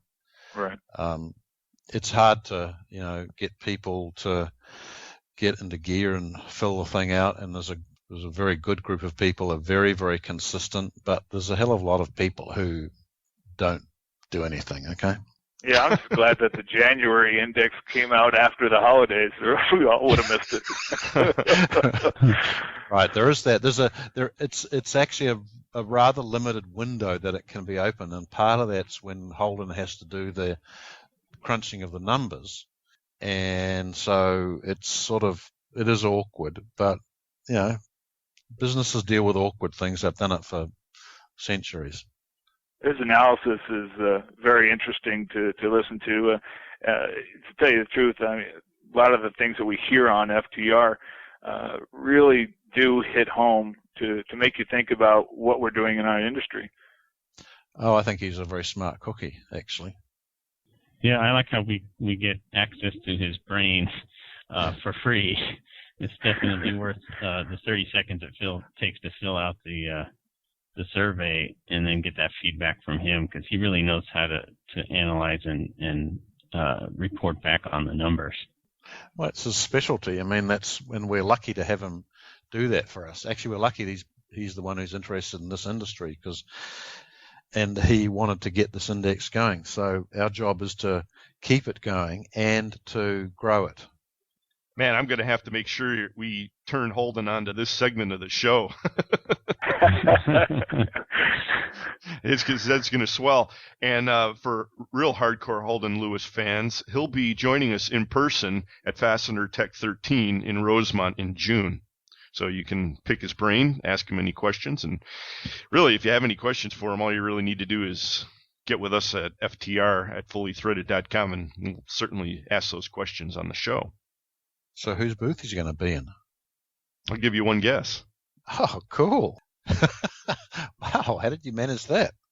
Well, he's going to be in for that, and we've got something else that's coming up that we really haven't announced yet, but we're going to be having a little bit of a breakout session, and we'll be discussing, among other things, the FDI at the Fastener Tech 13 show, and details of that will be forthcoming. Okay, good. So we've kind of glanced across the topic of the fiscal cliff in the show today, and I guess we should address it a little bit more here. But rather than beating the proverbial dead horse, there was one aspect of the so-called deal that was just announced that I think you guys might have some thoughts about, and that is something that really it does affect the fastener industry pretty directly, and that's the wind energy development. The tax credit was extended. And I'm just curious what you guys think about this. Is it a good thing for the industry? Is it a good thing for the economy in general? What do you think, Tom? I think it's probably a short-term good thing for the industry. I'm a believer that if an industry has to survive on tax credits, it won't be sustainable long-term. So, right. We saw it with the solar business 20 or 25 years ago. We're seeing it today. We're seeing it with the electric vehicles. And if the subsidies end and the tax abatements end, then I just don't believe these businesses can stand on their own. Right. Well, I don't believe that the wind energy is the answer. I believe they're finding that wind energy is actually costing just as much, if not more, than what we're currently getting from our natural resources. So you sit here and you take government money and you're throwing it into, even though it is in our industry, money that's being wasted. Andy, what are you seeing on the West Coast as far as wind energy is going? I know you've got a couple of big companies out there that are playing in that game. Yeah, it's funny. We do have some big companies. Some of them are owned or controlled by foreign interests, which kind of seems to be interesting. The fact that our government is putting a bunch of money into this, and then a lot of it's going overseas almost immediately. Yeah, that really blows. Yeah. Oh God. No pun intended. Yeah. And that industry has really gotten to, years ago I used to sell some bolts to some of the manufacturers. There was actually one quite near me before it went bankrupt.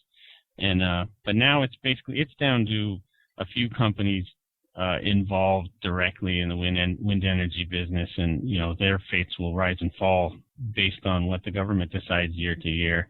But and it does have a significant impact on the fastener industry overall. But for most of us, either you're in it or you're not. And if you're not, it's just interesting to see those big giant bolts, but that's about it. Yeah. Well, the big problem that, the government hasn't really solved, and it probably is only the government that can solve it because it needs the big money, is that it's the same with solar energy. The problem is it only generates power for a part of the time, and no one's really yet solved the problem. How do you store it? And there's been a lot of work done here and overseas to work out how do you store the energy or electricity, particularly energy that it's generating, and then let it out when you need it. Yeah, and it, when I first started kind of looking into the technology, I was amazed to see the figures about how much of the power is lost just transmitting it from one place to another. Right. It seems to me that even just a incremental improvement in the technology of transmitting the power could have a much bigger and more immediate impact than these slowly developing sources of energy. Well, that's partly that is a reason why you would say that local generation is better than anything else, because there's something like, as my memory is, like 60% loss of the power over the high voltage transmission lines. That's a hell of a lot of energy to lose. And but if you can, if you have some generator in your backyard, then of course all that is not wasted.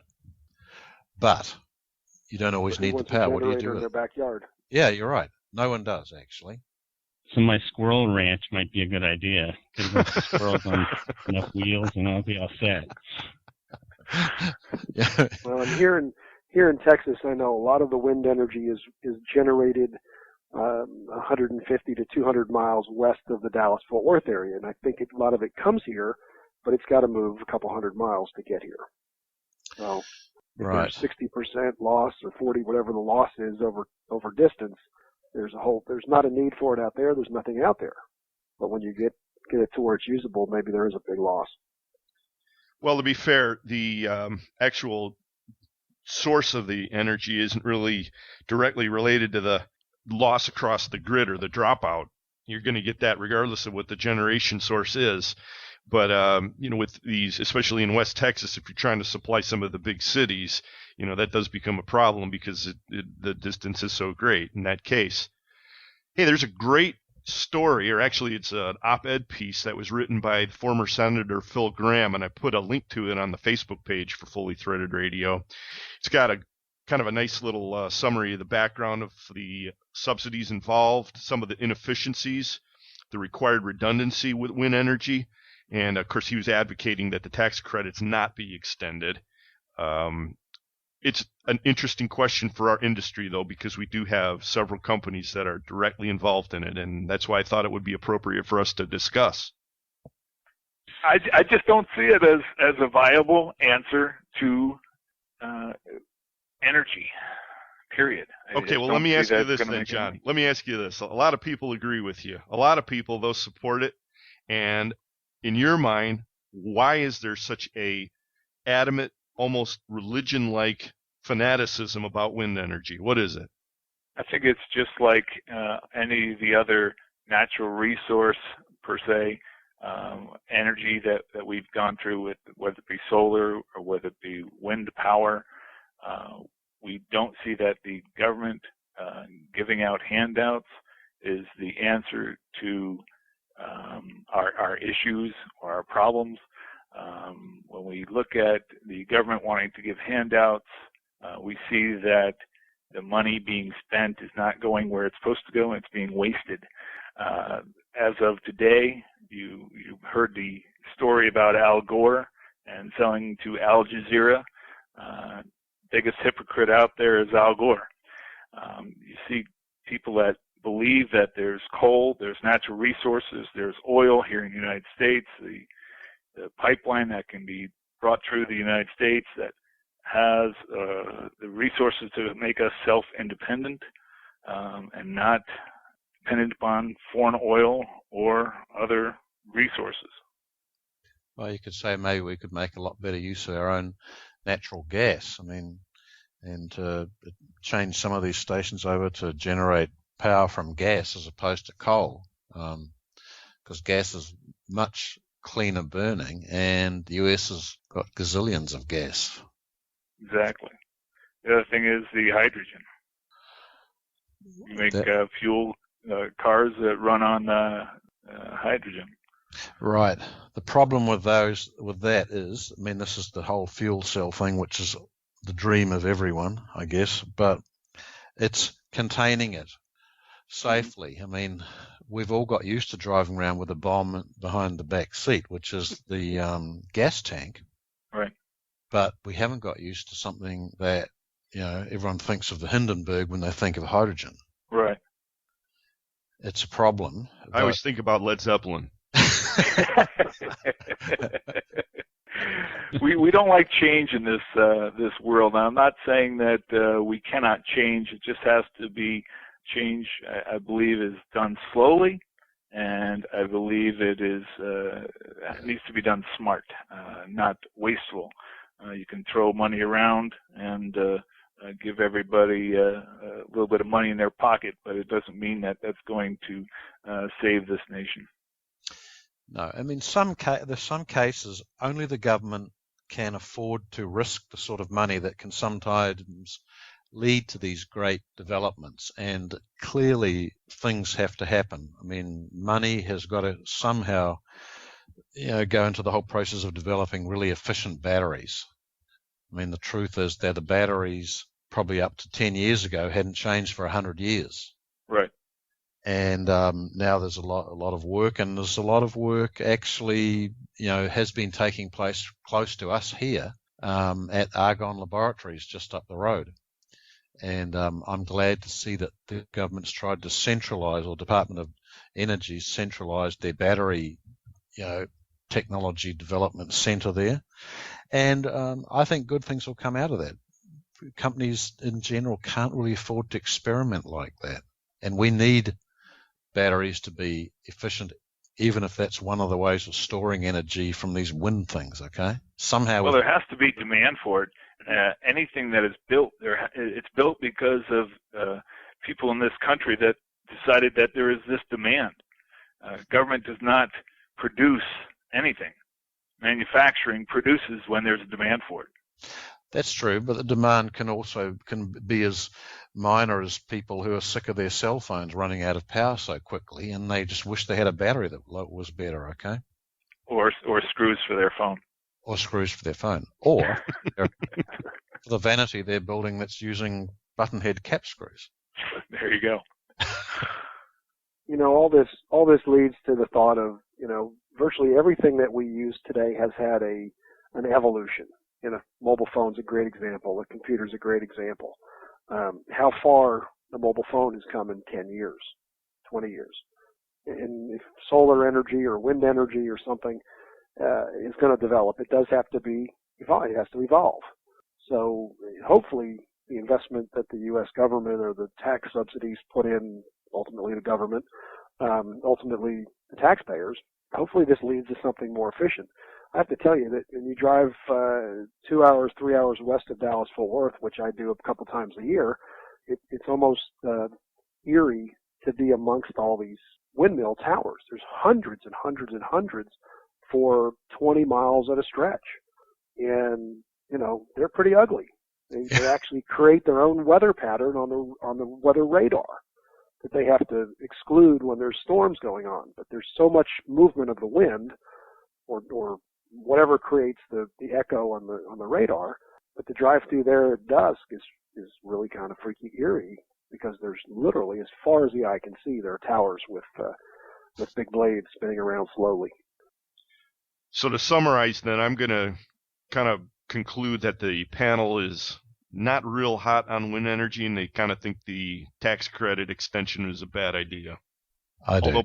Although possibly good for a couple of fastener companies, and so it's hard for us to really stomp on it. Yeah, agreed here. Exactly. There are probably a couple people who will hear this who are very, very invested in wind energy, you know, making money off of it, but most of us aren't. Well, it was like K&L Sales was very invested in the selling fasteners to manufacturers of military vehicles. Didn't support the war, but sure did like the sales. Okay. Well, in a way, it did support the war. It held armor plating on them. Yeah. And our business here in Texas is very sorry that the mobile phone manufacturing has all gone offshore. Same evolution. Yep, you hear that, but same with the semiconductor guys on the West Coast. So every one of these subjects is got a couple of sides to it, and we just got to put it out there. We can't tiptoe around it and pretend like it doesn't exist. But interesting thoughts on that subject. How about move out along to a little bit of a softer one? And this is something that we talked about on last year's panel discussion. It relates to the use of technology in the industry, and we already kind of glanced this with the Amazon supply conversation, but Andy, did you see anything that really seemed to shift to you, be it social media, be it any kind of a technology shift? You know, something that maybe it was just in my little world, but something that I read a lot more about this year was 3D printing and how much cheaper it is to get a 3D printer. I mean, you can get a pretty good one for a couple of grand. I can envision, you know, my customer needs a sample of something. They can wait 6 weeks and buy a large quantity, or if they have a good 3D model of it, maybe it won't have the tensile strength as they want, but if they're just checking for form and fit, I can print something for them and get it to them the next day.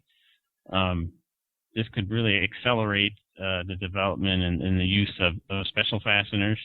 And as the technology develops even more, who knows, you know, we might be able to finally sell virtual fasteners practically where it just has to be printed at the other end. Yeah, and for those that aren't aware of this or have heard this before, this isn't actually a piece of paper you're printing. It's actually a composite model of what you actually have for a prototype. I'm sorry. No, I just want to expel this, make sure everybody else knew what you were talking about. Yeah, I'm glad you said. And that's the thing I've learned too recently. There's one type that sort of uses almost a plastic cord that just sort of gets melted and squirted out very precisely. Or there are metallic cords too. But then there's another type that I haven't seen it in use, but they tell me it works even more accurately, where there's a media, sort of almost a powder, like a plastic or metal powder, that this printer goes along and sort of melts to hardness, one thin layer at a time, very slowly and very thin layers at a time, that you can make a pretty darn good real model of something that somebody's only seen on a computer screen up until then. Do you have any idea what it would take to render something like a 1/4-20 cap screw? What it would take, time-wise? Or? Yeah. How long would it take to spit one of those out? I don't know. They tell me that sometimes the guys who I talk to who use them, they would let it run overnight if they wanted like 10 pieces of something for the next day.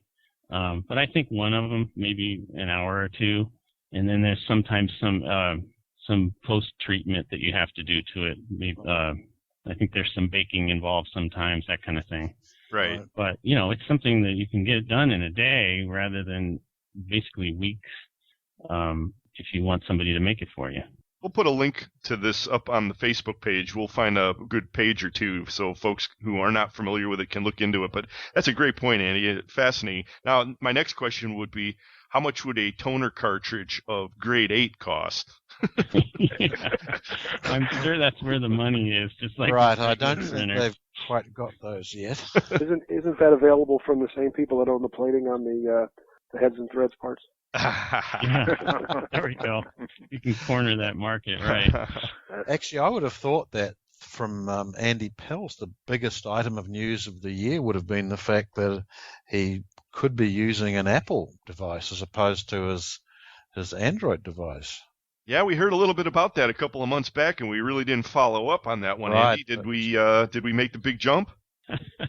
Well, I've got. I had the iPad before. I do have an iPhone now. Oh my God! I knew it. Yeah, but I've got a bunch of Google apps installed on it, so I'm still a Google faithful. It was just really hard to resist some of the stuff that you can only get on an iPhone. So then, how many months have you had your iPhone then? I guess about 2 months now. Okay, so you're a bit new to it still. Okay. Yeah. You haven't figured out that calendar on it then, have you? No, that's my excuse, yeah, for my scheduling problems. I blame it on the iPhone. Right. Well, for people who aren't plugged into that whole inside joke, maybe if you've been reading Twitter lately, you'll catch on to it. But we had a little bit of a scheduling mishap. It's all been cleared up, as you can tell. We're all here having this conversation right now. So on the subject of Google and Google Plus, then, Andy, you made a prediction last year about Google Plus kind of expanding and making its mark. Do you think that's still happening? Is it happening slowly? Is it really not happening? That's funny. Did I really say that? You wrote it down, huh? Yes, you did, yes. Problem with stuff in writing, isn't it? Yeah, it has expanded. I mean, they've got more users, but it's really a small segment of the online population and only certain types of people. I'm not using it anymore. Well, I should say it's sort of plugged into a lot of things I do use. I'll be looking at an email and then something pops up, it's somebody's birthday or something. I don't even know where it comes from now, because when I'm signed into my Google stuff, that does get information from Google Plus, which is sort of different from, with Facebook. Facebook, I have things a lot more segmented than with Google. I kind of allow them to just have at me. But I don't go to the Google Plus site and look around because none of my friends are there. So it's not really worth my time. Oh, okay. Well, I think a lot of the initial excitement over social media and the fastener industry is kind of blown by. A lot of people are completely turned off by it right now, and I think we can all pretty much say that not a lot is happening on Facebook in terms of the fastener industry. However, we have seen some slow growth in the Twitter usage. We've got a bunch of new users I've noticed in the last couple of months, and everybody on this conversation, with the exception of you, Brian, is pretty much a regular user. I'm being very quiet there, but my phone, something a long time ago, some important part of my phone in Twitter stopped working, and I've no idea how to get it working, because it used to be that I would see all the Twitter stuff, then it stopped, and I've no idea why. So.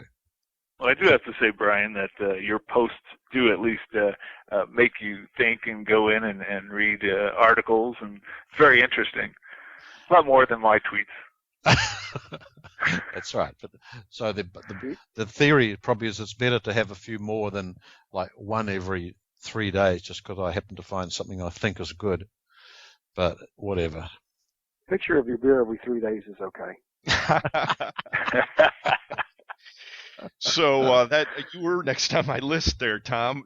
What is the future of Beer Cam Friday Nights #club? I just think, like everything else we're involved with, we just need a few more participants. It brings some humor and some collective friendship to our industry and our group. I think my kids have both jumped in on it. They're both old enough to have a beer. But but it's just kind of funny to see who's doing what on Friday night. And the fact is, very seldom does anybody send a picture at noon. So we don't want to be caught. Occasionally I become confused between Tuesday night and Friday night, but I think the Beer Camp Friday night thing is a lot of fun. So, but you're right, there's only a handful of people now participating. So for those of you that hear this and want to participate with Twitter, the hashtag, the # Beer Cam Friday night.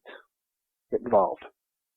Yeah, everybody's welcome to join in on that Twitter hashtag. It is a lot of fun. Well, let's wrap up our conversation here, and we'll do it with the subject of our predictions for 2013 for the fastener world or otherwise. And Mr. Pels, you've always got something exciting in mind. What are you thinking for the next year? Fastener world or otherwise, you threw that in. I am looking for more development in the 3D printing. I already talked about that, but one of the just more technological developments, and there may be some things that I can finally, maybe I can get somebody to give me some money and get going myself. But I was thinking there could even be an app on people's phones where this seems feasible, where someone could just take a picture of a fastener, I'm thinking maybe from the side and from the top, and the app could tell them what it is, maybe even what size it is.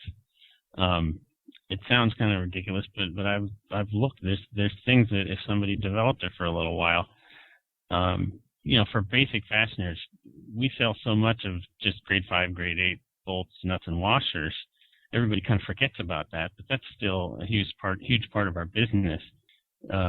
If there were a photo database of every size of those, your computer could, even your cell phone could tell you what you're holding in your hand.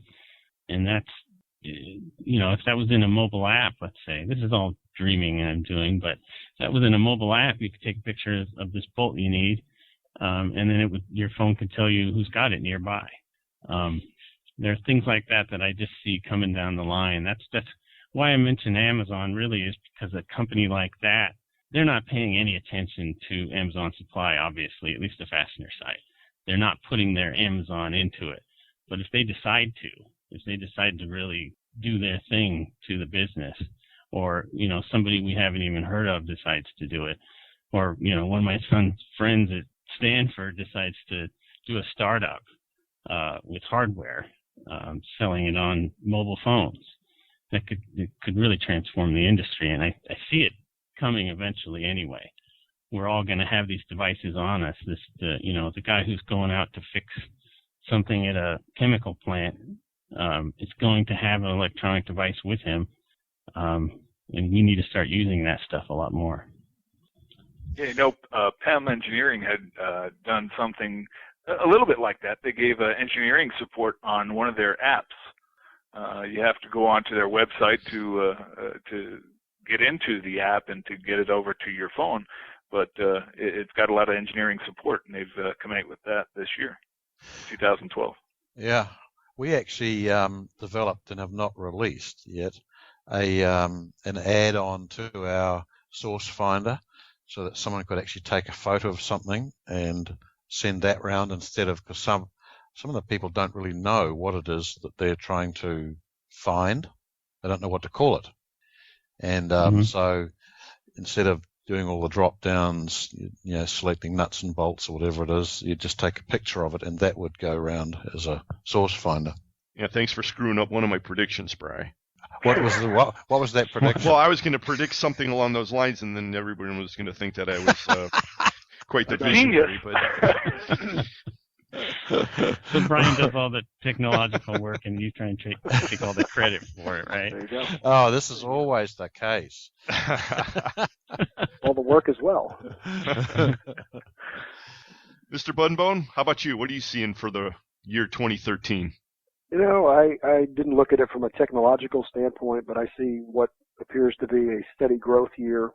We're a very small business here in Texas with 2 branch offices, and we're expanding. We've added a person here in Dallas-Fort Worth as an outside person, and I just have hired another person in St. Louis to work that market, and I need build my business. So my primary focus is to grow our business, grow the revenue stream so we're a little more profitable so we can pay those new taxes and continue to have bread on the table. And the other thing I enjoy, as you guys know, is I enjoy building my network of business friends, whether it's coming on to a meeting like this or a conversation like this or meeting for a beer and a cigar in Las Vegas or hanging out in Chicago, or if somebody comes to Dallas-Fort Worth, hanging out in Dallas-Fort Worth. So that's the two things that I like to do and get a kick out of. I like to see the business grow, and I like to see the network of friends grow. So if both of those go forward in a good way, I'm going to have a good year. I'm predicting you will. Good. Okay. Hope so. That's good. Mr. Butler. Yeah, good things happen to good people, Tom, so you'll do that. I looked at a lot of things that we've talked about. I had mentioned about the PEM with their iPhone app. I think there'll be a lot more apps out there that will be geared toward our industry. I have a lot. NFDA success, I think, is going to be rather large. I think you're going to increase the amount of members for that. I think there's going to be more challenges with as far as Asia regarding anti-dumping into the United States. I think Brighton Best is going to reach out and try and buy up other importers. I wouldn't be surprised if that happened this year. As I had mentioned earlier, fastener distributors that are buying up smaller distributors, I think that's going to continue. A lot of people are prepping these days for civil unrest or whatever, and I see that's huge in the gun industry. And I do have a customer that does some aftermarket for some automatic weapons, and they are going gangbusters. I'm sure everybody realizes if you go to purchase a weapon these days that it's hard to come by. Yeah, that's because the EPA's buying up all the hollow points. I've got a nice 32 Magnum that I cannot get bullets on. I have to go online. There's nowhere I can get them from. So I see that as well. Government spending, I don't think they're going to come around to any cuts. I think they're going to just keep on spending and giving out entitlements.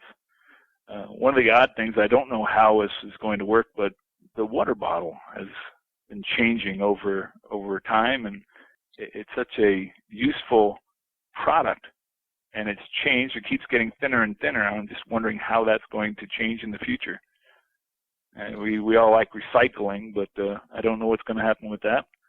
And off on the oddball things, over in Iceland, there's a lot of volcanoes over there that wouldn't be surprised if we had an eruption within the next 5 years. How's that for oddball? Oh, now that was not on my radar at all. Wow. Good one, John. Oh, that's interesting. I have to look into that, Bri. Yeah, well, you could just as easily class New Zealand in that group of places that have active volcanoes. I heard that's why you came here to the United States. To get away from them. Well, the other thing is if you're going to do any flying to Northern Europe, at least, you want to make sure you understand when those things are going to blow, because that screws up the whole flight pattern. Right. Yeah, they've got new devices on there that actually looks out about 60 miles ahead of the plane. It uses infrared radar to pick up the actual sulfites and things in the air that would get caught inside the engine and make the engine quit. It would actually burst into flames. As you can tell, I've watched a lot of TV. Right. There's a great history of a British Airways plane that happened to flying over Indonesia. This is a few years ago now, but it lost almost its entire altitude when all of its engines flamed out when it flew into a cloud. It was even clear. Couldn't see it, but they ran into some part of an eruption, and it was panic mode for 30,000 feet, I think. Two planes have had that happen to them, actually. Wow. Interesting. Yeah, you wouldn't want to be on one of them. They both, incidentally, started their engines again. Well, our sponsors are getting their money's worth out of this one, guys. I think we're going to have to break this one into two segments. Brian, having said that, what do you got for us in terms of your predictions for 2013? Well, I was sort of half right last year, but I'm going to carry one of them forward because I said that Apple was going to release its TV, and I still believe it will. I think it may be hurried into doing it because I see now that Google is now dumping money into trying to develop. Everyone's struck with the same thing, and the person who wins is going to make a lot of money, but they're trying to work out how do they get themselves right into the one thing that everyone sits around almost every night, which is the thing that runs the TV. And there's a couple of devices out that sort of work, but they don't really work as well as they need to. There's one called Roku, and Apple has one called an iTV. But the rumor is that Apple is actually producing its own TV that will run like a giant iPad, and it will just do everything that you need as well as happen to be a TV. There's a lot of evidence that's going to come out. I think that these news aggregation services are going to really dig away and hack away at newspapers even more. I think that once you start using one of these applications on your phone or your tablet to pick up news for you, then you end up stopping reading newspapers because you get news that's very focused, and it takes a bit of setting up. You have to tell it what you like. There's a couple of them marvelous ones for the iPhone or iPad. I think they're going to have people are going to start using them properly, and it's going to be tough for the newspapers. Interesting. They can't really compete because they are too localized. So a couple of technology-related predictions for the new year. Good stuff. Good stuff, guys. I got a couple of quickies. Of course, last year's prediction, my big one, I was completely off on. I thought there was going to be a huge political shift that would happen. Don't have to dwell on that. But this year, I've got two that I'll share with you. One of them is also political, but this one is, I'm looking at the Middle East. I'm seeing at least one and probably two kingdoms in the Middle East. They're going to go, or they're going to be near going, and that's going to really shake things up. And back home, you're going to see a lot more mobile capability come out with FCH, and I think that's going to really help us to turn the corner in getting this network to a place that we always envisioned it. We've let a couple of things out of the bag already on that, but keep your eyes on FCH and mobile this year. I think it's clear that if you go back a few years, the view was that the web was not a useful place to be dealing with fasteners, purchasing or trading them, and that's proved to be really quite wrong, or Amazon wouldn't be near the game. And I think so. If you look ahead, you think, well, this phone's pretty small, but the fact is everyone is carrying one around, and so that will become one of the devices that we have to all target because that's where you have to aim. Sounds like beer camp Friday night time to me.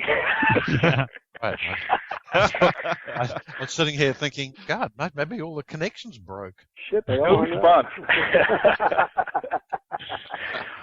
Well, I'll say it again. I think the sponsors got their money's worth out of this one, guys, and I really do appreciate you being on with us.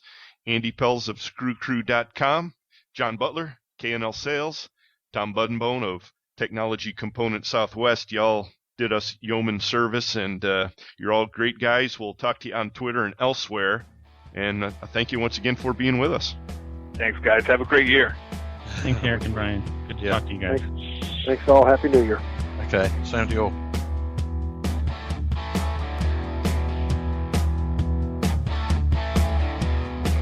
Here's another prediction. We'll be right back with the exciting conclusion of this edition of Fully Threaded Radio.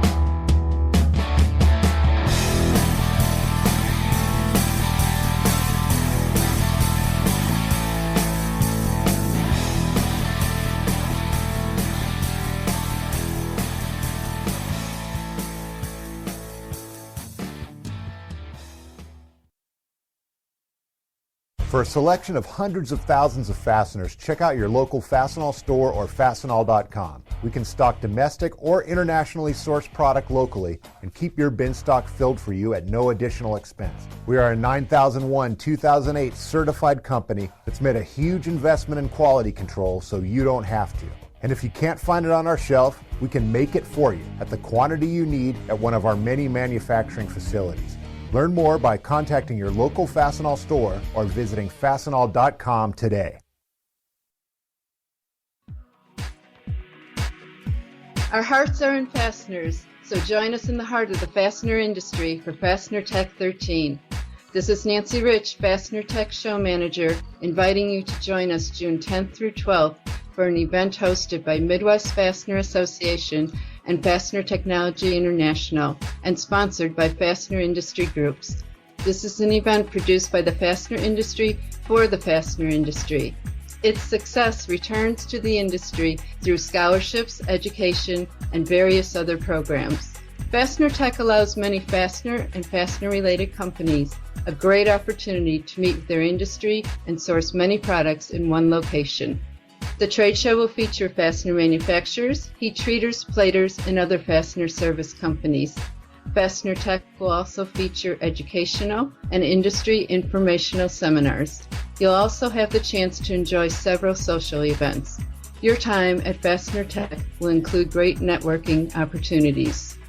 Fastener Tech 13 will be held at the Donald E. Stevens Convention Center in Rosemont, Illinois. Be part of an event bringing American industry together. More details of this event may be found at www.fastenertech.com or at www.mwfa.net.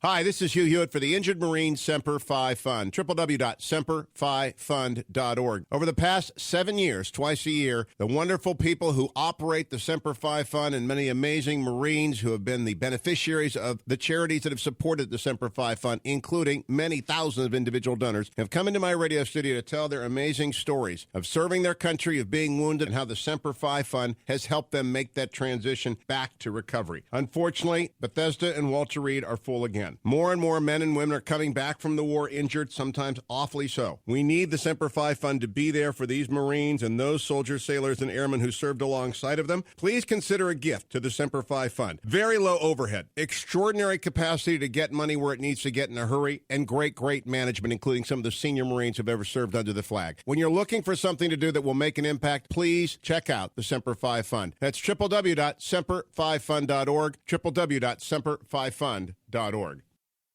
These guys aren't screwing around much. Brian and Eric, Fully Threaded Radio, Internet Talk Radio for the fastener industry. This is Bryn Stock from Spencer Products, your source for threaded inserts, blind rivets, and huck bolts. You're listening to Fully Threaded Radio.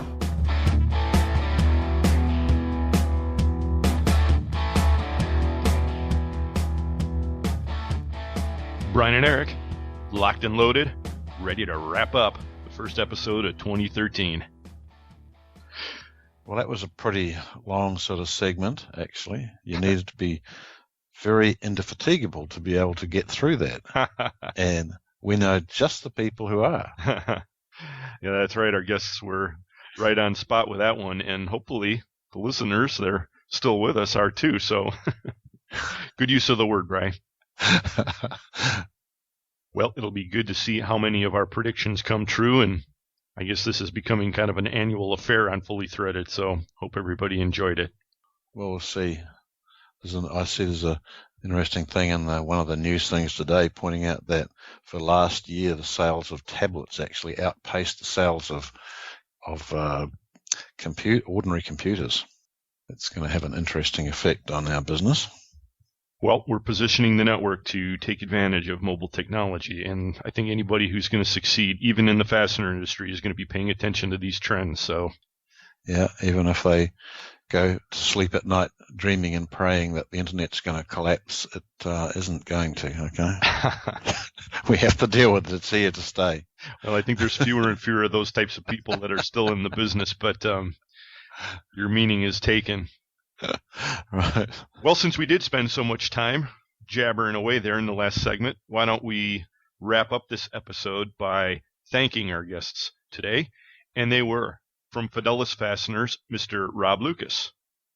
Our semi-all-star panel was Andy Pels of ScrewCrew.com, Tom Buddenbohn of Technology Components Southwest and the NFDA, and of course, Mr. John Butler with K&L Sales. Also, Mike McNulty and BB&T Capital Markets analyst Holden Lewis brought us the Fastener News Report today. Great job, guys. And of course, our sponsors. The title sponsors on today's show were Stelfast. For service you deserve and people you trust, it's Stelfast. And Beacon Fasteners and Components. Beacon Fasteners, nice threads. Also sponsoring the show today were Trinity Hardware Headquarters, Fastenal, Volt Industrial Plastics, and Fastener Technology International Magazine. Thanks to all of you, okay? Don't forget to get with us anytime, folks. We love to hear your comments, and your occasional questions do find their way onto the show. You can reach us anytime at ftr@fullythreaded.com, on Twitter @fullythreaded, and as always, check out our Facebook page for supporting links to the show.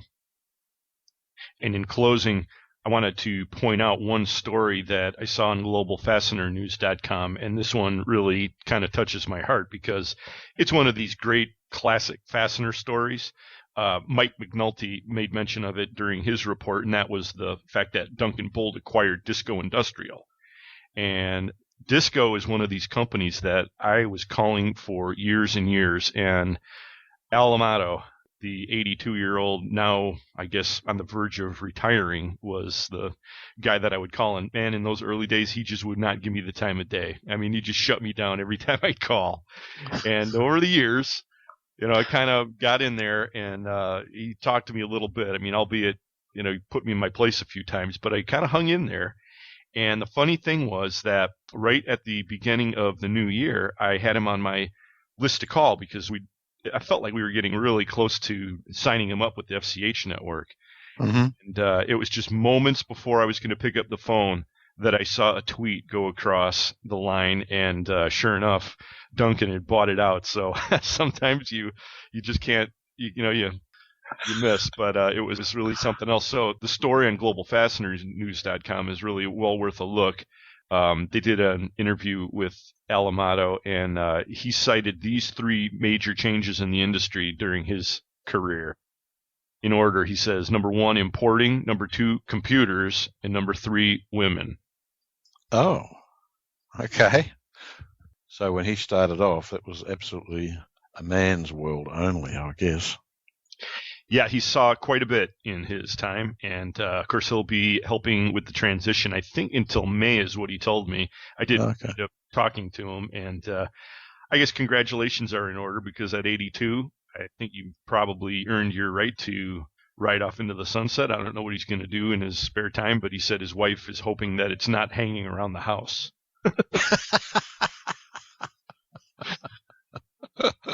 Okay. I guess he'll be involved in the fastener industry for a while. Probably be a good guess. It's one of those slices of the fastener industry that you just have to share. And thanks to all of you for listening to Fully Threaded Radio. We really appreciate it, and we wish you all a great 2013. We'll be with you again very soon with another episode. Yes, let's have a great 2013, okay? For Brian Musker, this is Eric Dudas. Get out there and sell some screws, everyone, and we'll talk to you next time.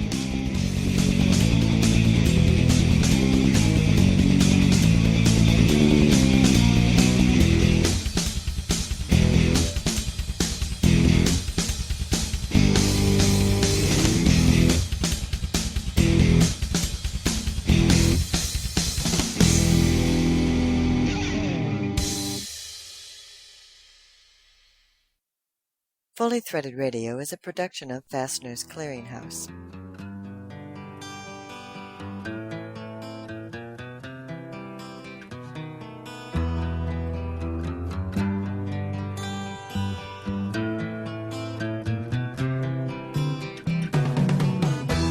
tax the rich, feed the